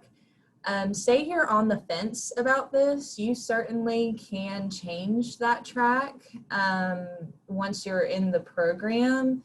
I would say you'd want to make that decision more early on than later, but certainly, you know, if you are kind of on the fence, I would say apply to the track that you're most drawn towards, and then kind of go from there and work with your advisor as far as which one is going to be best suited for you. But you will select either option.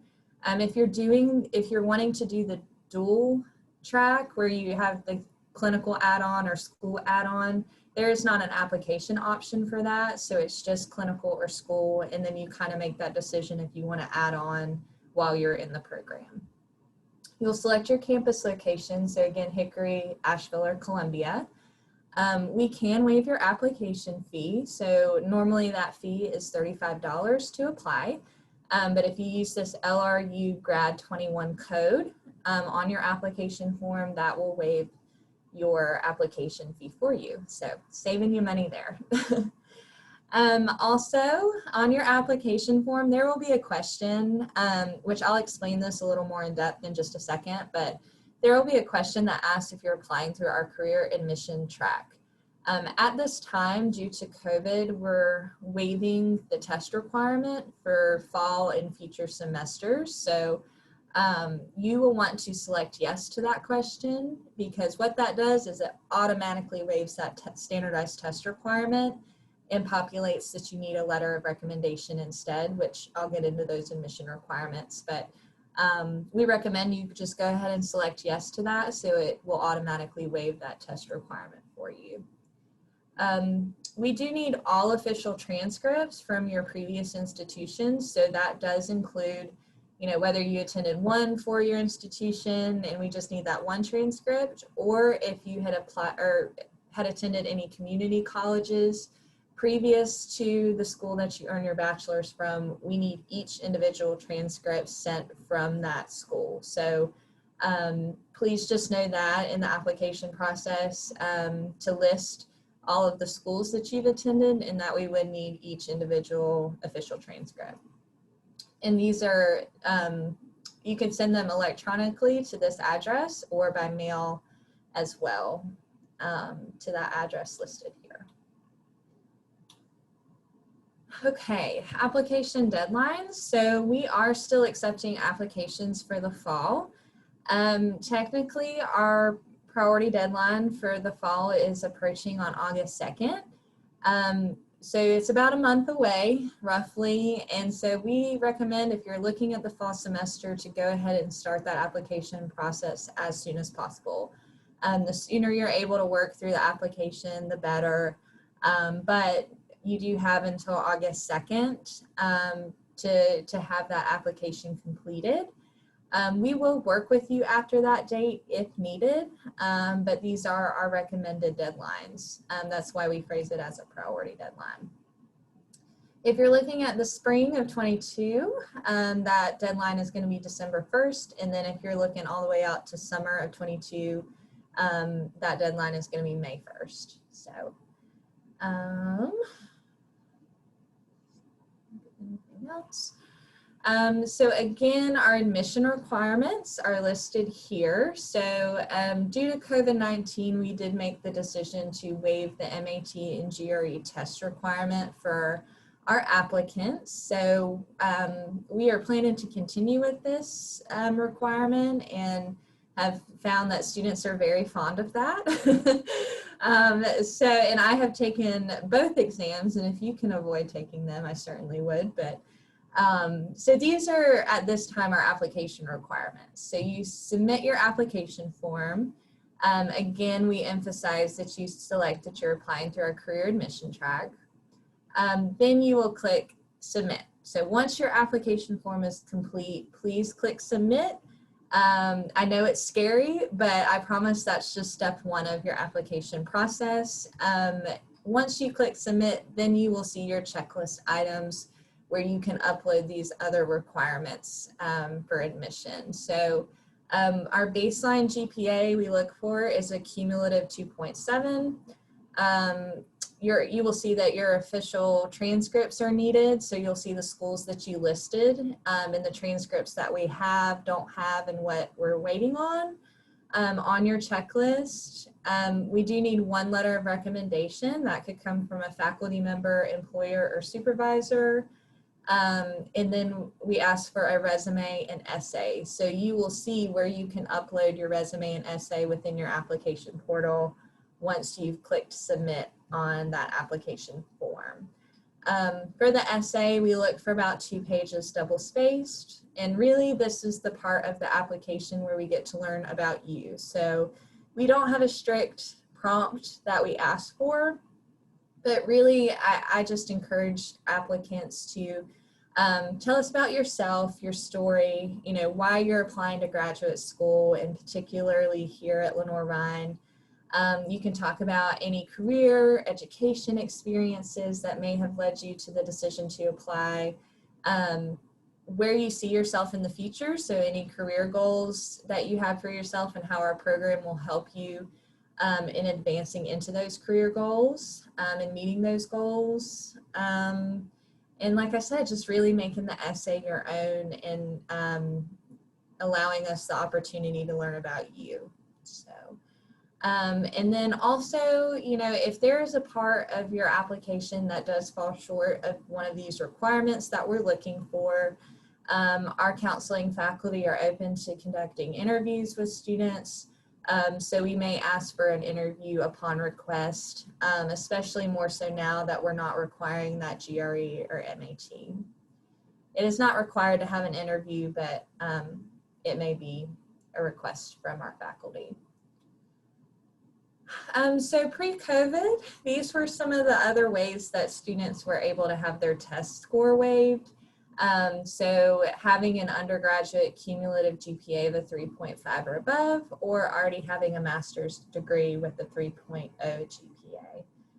But again, we are waiving that test requirement until further notice. So if you decide to take one of the exams and you'd like to send your scores to us, certainly you are able to do so. We accept the MAT and the GRE for our counseling students, and here are the minimum scores that we look for on either of those exams, as well as the school codes that you can use to have your scores sent to Lenoir-Rhyne. Okay, so finally, cost and financial aid, everybody's favorite part of the discussion, I know.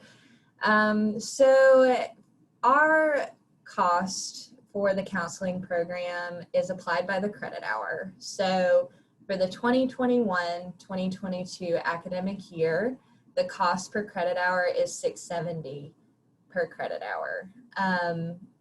So our program, again, is a total of 61 credit hours. Really, there are not any additional institutional fees that get added into this tuition rate. There are some counseling specific fees that you will pay throughout your time in the program, which I have a document that outlines those that we can email to you as well.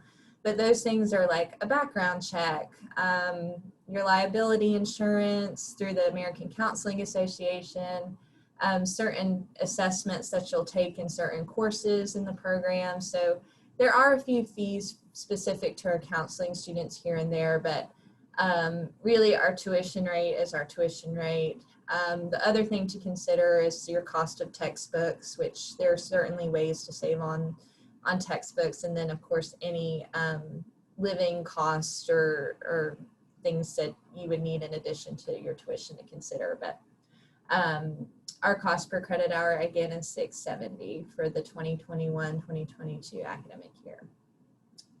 Paying for graduate school, there are options for our graduate students. So most students will apply through the Fafsa for federal aid. And graduate students through the Fafsa are eligible to receive up to $20,500 per academic year.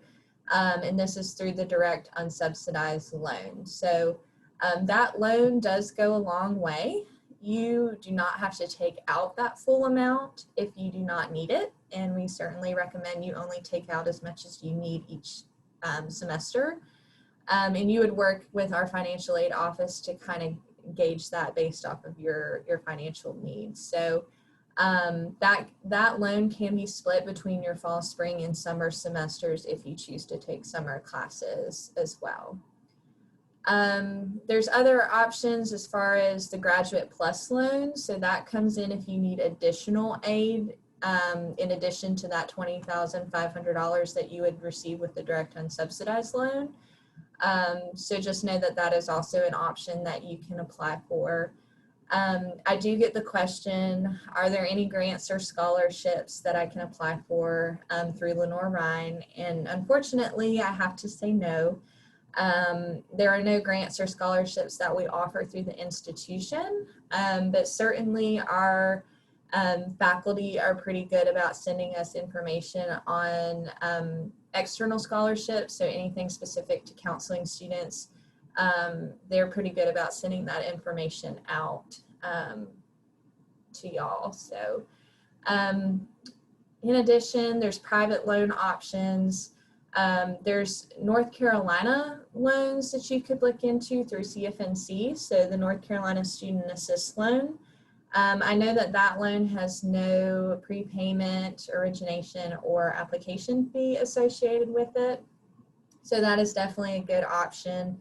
And you do have to be enrolled in a North Carolina institution or a resident of North Carolina to be eligible for that. And then there's the Forgivable Education Loan for Service, so FELS. That is a great opportunity for our clinical counseling students. So that is a loan forgiveness program within North Carolina that students can apply for. So it is for students that are going into an employment shortage field. Clinical counseling qualifies for that. Unfortunately, school doesn't. I don't know why, but I don't make those rules, unfortunately. But clinical counseling students are able to apply for that.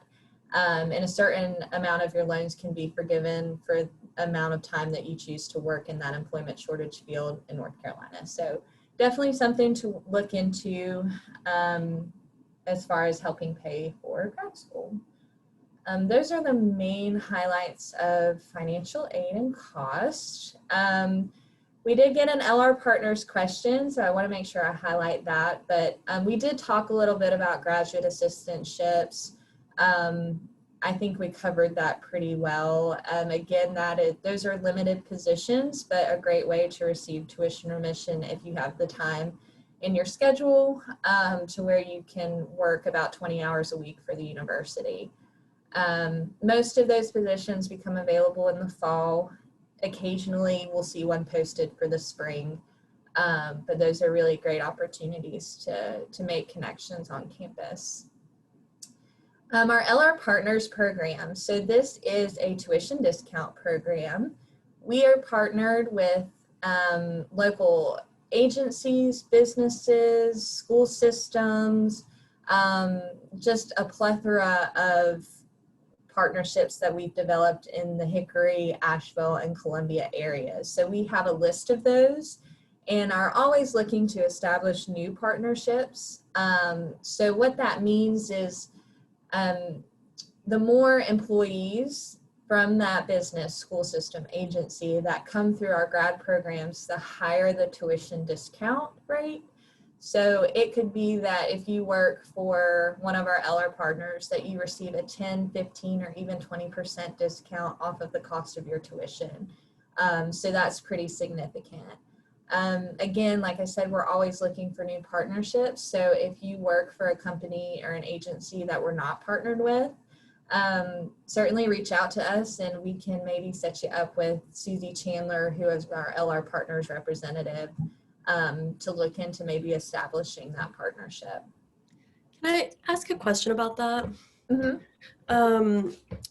What are there guidelines around that? I actually just got employed by one of those partners, and I'm wondering, like, do you have to be employed the whole, is it just when you pay tuition, or is it the whole time you're in school, or how does that work? Jan, do you know the specifics of that? How long they have to be with that LR partner? It's actually quite nice. You can just let us know that you've been hired, and then we'll go ahead and that's it. You just need to let us know that you've been hired, and we trust you, and we'll extend the discount in the next term. So, since you've not started yet, are you starting this fall?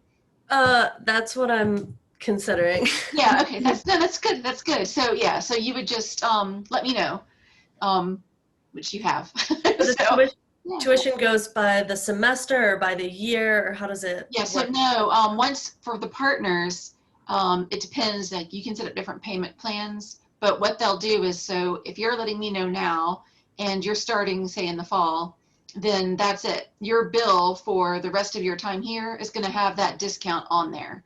You don't need to submit any paperwork or do HR things. It's just a welcome.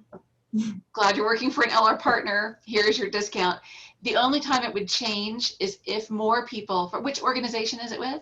Solstice. Solstice, okay. So if it's more, if we have more students joining the program from Solstice, which is always a possibility, it could go up. I feel like it's 15% right now. It might already. It's at 20. It's at 20, then that's it. You'll get the 20% discount.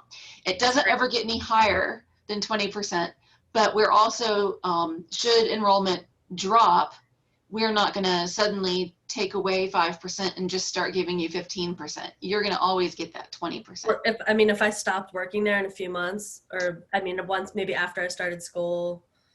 Yeah, if you were there and then, we're no longer working there and you weren't with another partner, I guess your good conscience would say, hey, I should let them know I'm no longer there. Otherwise, we don't check semester to semester. We just take it on faith that you. But is that what you would want? It's like if my second year I was no longer working there, you would want me to then pay full tuition? I mean, do we want you to? No, not really. We don't want y'all to have to take out loans or anything either. But yeah, yeah.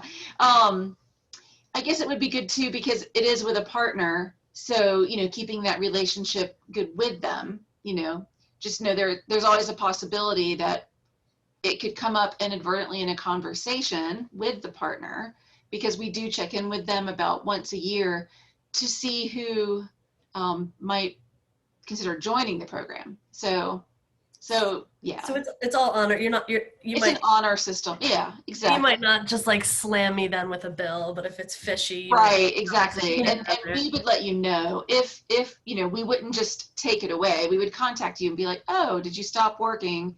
Oh, you stopped working there 2 years ago. Then, we're not going to go back and collect that money from you. Okay. But going forward, we might have to pull that discount from you. So, okay. Yeah. Gotcha. We're trying to help.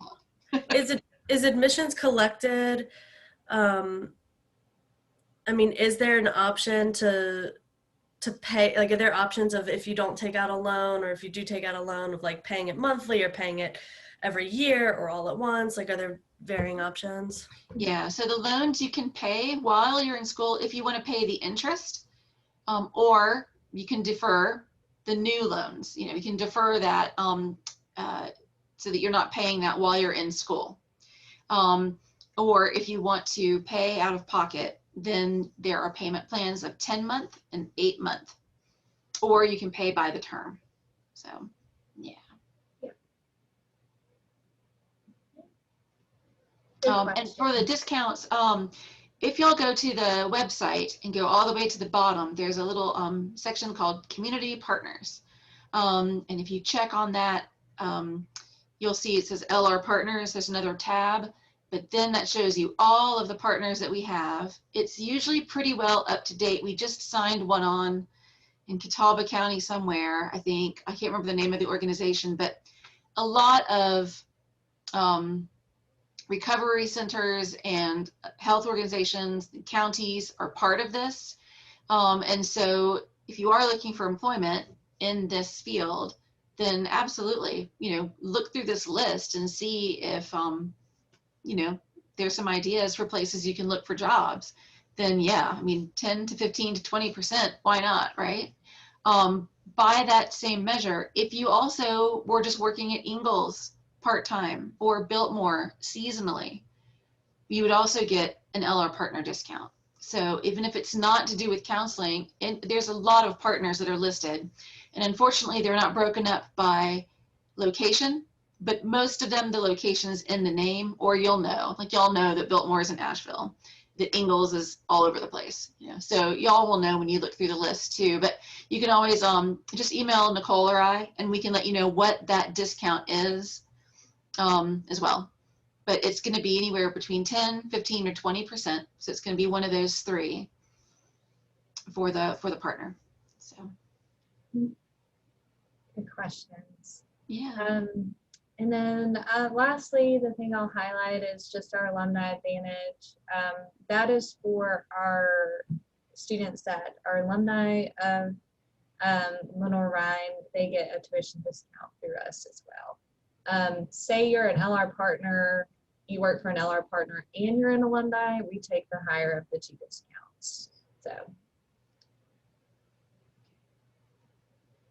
and this is just some additional information to know about applying for federal aid. So completing your Fafsa, there's the LRU school code that you would use. Again, grad students are eligible for up to $20,500 per academic year.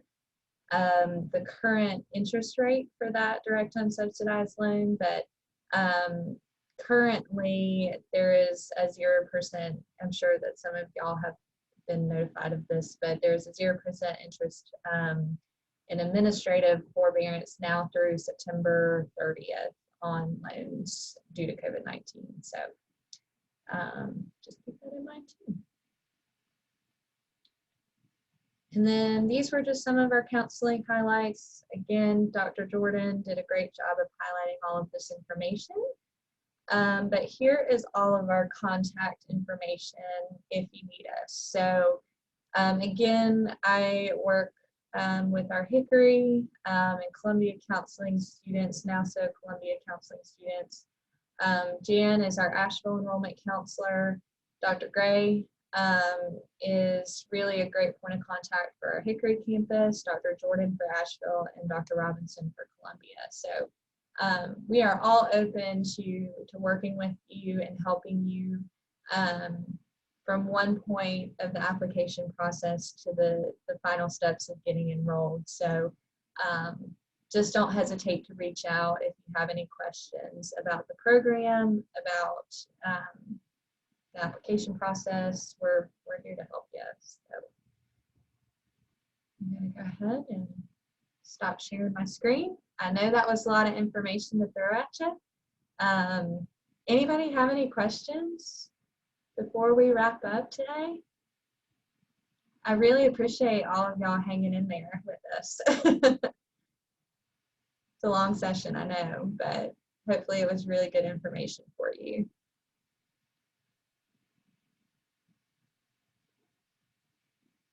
And like I said, I'm happy to email with a follow-up both our counseling curriculums for school and clinical, and then this PowerPoint for you. Also, those additional fees for counseling students, I'm happy to include that too. I had a quick question. I've asked a lot of questions this That's session. okay. I'm kind of leaving some space. How does this, I'm wondering if any of these tuition expenses have been affected by COVID, or if they like gone up, gone down, kind of stayed the same? They've all stayed the same. Yeah, I would say Nichole and I have both been here 2.5 years, going on 3 maybe. And I feel like each year, each summer or before the summer, we kind of see that, you know, per credit hour cost of $670, that tends to have gone up $10 or $20 each year. Okay, so But it's not an expensive time to go yeah, to yeah, yeah. It's not gone down, so I don't think it'll go down. But I would suspect, and I put this into the overall estimate of the cost of the program. I sort of did it as if it was $700 per credit hour, just to kind of give you all an overestimate. So the $43,000, including the books, which are an estimate, and then there's a list of supplies that totals about $400. And you know, that's supplies like, you know, the membership fee or things that won't, you know, change. That's probably going to be $100 to be in some directory, you know, of counseling, you know, soon to be licensed professionals, or the honor society fee. That will probably stay the same if you choose to join that. Recording devices, you know, there's a lot of leeway on that in terms of cost. So everything I did, I kind of overestimated to get to that $43,000 overall for the cost of the program.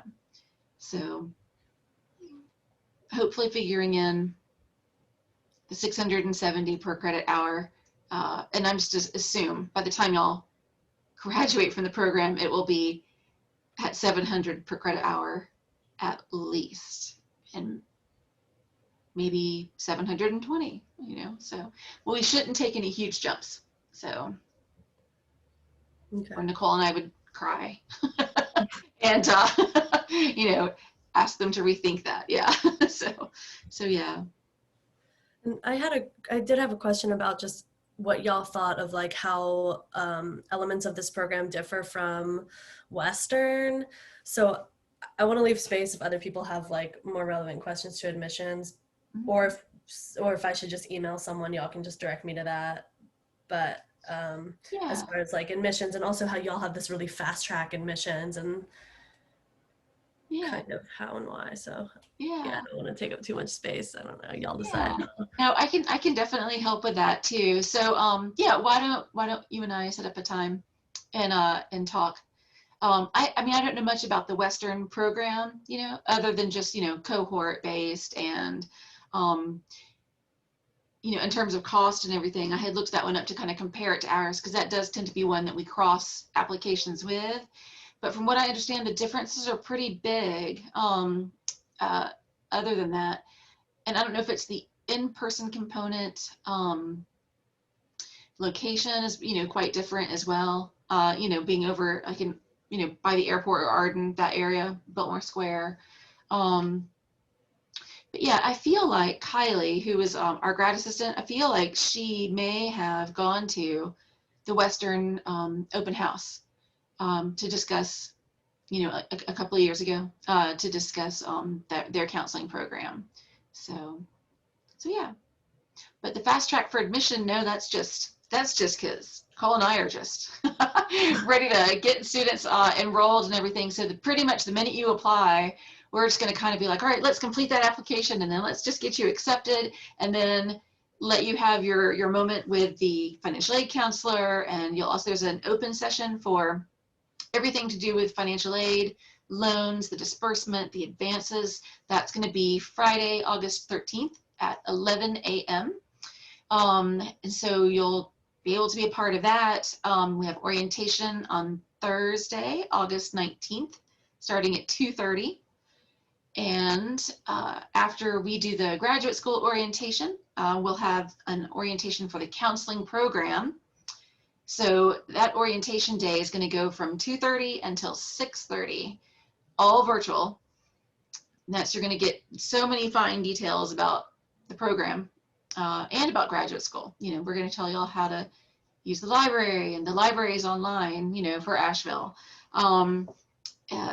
Everything. Counseling services that we have available for y'all as students.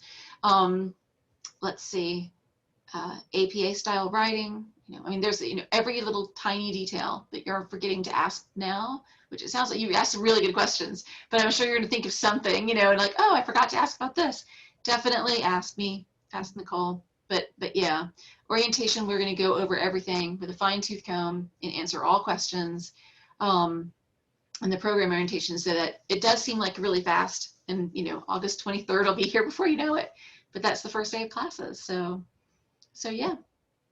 I would just say, Katie, that, you know, if you're looking at different schools, I mean, I think a good majority of them are K-COPE accredited, but I would say that Dr. Jordan, you know, what she mentioned as far as, you know, whether you choose us or you choose Western or, you know, App, Charlotte, just ensuring that you're looking at a K-COPE accredited program makes a big difference, I think. And then two, just, you know, looking at the structure of what you want to get out of a counseling program. I think this is just speaking from my experience applying to different grad schools when I was looking at making the decision to come here. Jan and I we're fortunate to where, you know, us being in a smaller institution, we can give more attention to our applicants. I feel like we do get some feedback that like, oh gosh, I actually got to talk to somebody, or like have a session with a faculty member or things like that that really make a difference in trying to choose a program that's right for you. And I felt that experience when I was applying, and we try to, you know, continue with that with our prospective students to ensure that they feel confident in the program that they've chosen. So I think that makes a big difference. Just speaking from not only somebody that works with students going through the process, but for somebody who's been through the process themselves. And then just looking at the structure of the program. Is it cohort based? Is there, or is it, can I take it as I need? Can I work? Can I not work? And then is this program more research based, or is the program more teaching based? Like, I think those are really good questions to consider when you're looking at a program that's right for you. So I don't know if that's helpful, but Yeah, for sure. Yeah, I was gonna say too, Katie, if you want, Dr. Jordan has virtual office hours this summer. And so I'm happy to also, you know, forward you that link and information. And she welcomes the opportunity to, you know, to kind of Zoom or speak on the phone, or even now meet in person over at the center. So if you ever want to come over to the center, I'd be happy to show you around, and we could set up an appointment with Dr. Jordan. And if you want to bring, you know, the information you have, like from Western or from any other school, then you're welcome to bring that too, and let her look and kind of compare the curriculums, or I'm sure she'll know from working with colleagues, you know, where the differences are in the different programs. So yeah.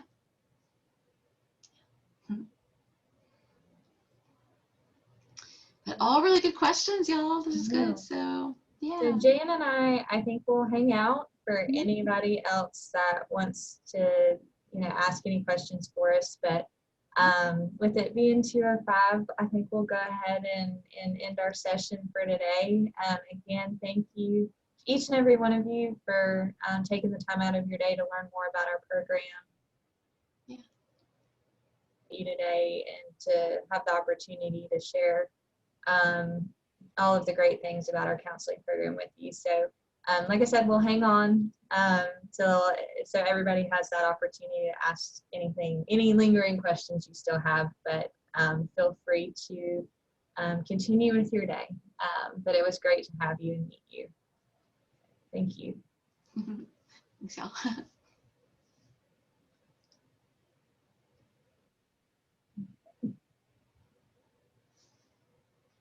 I'm gonna stop recording.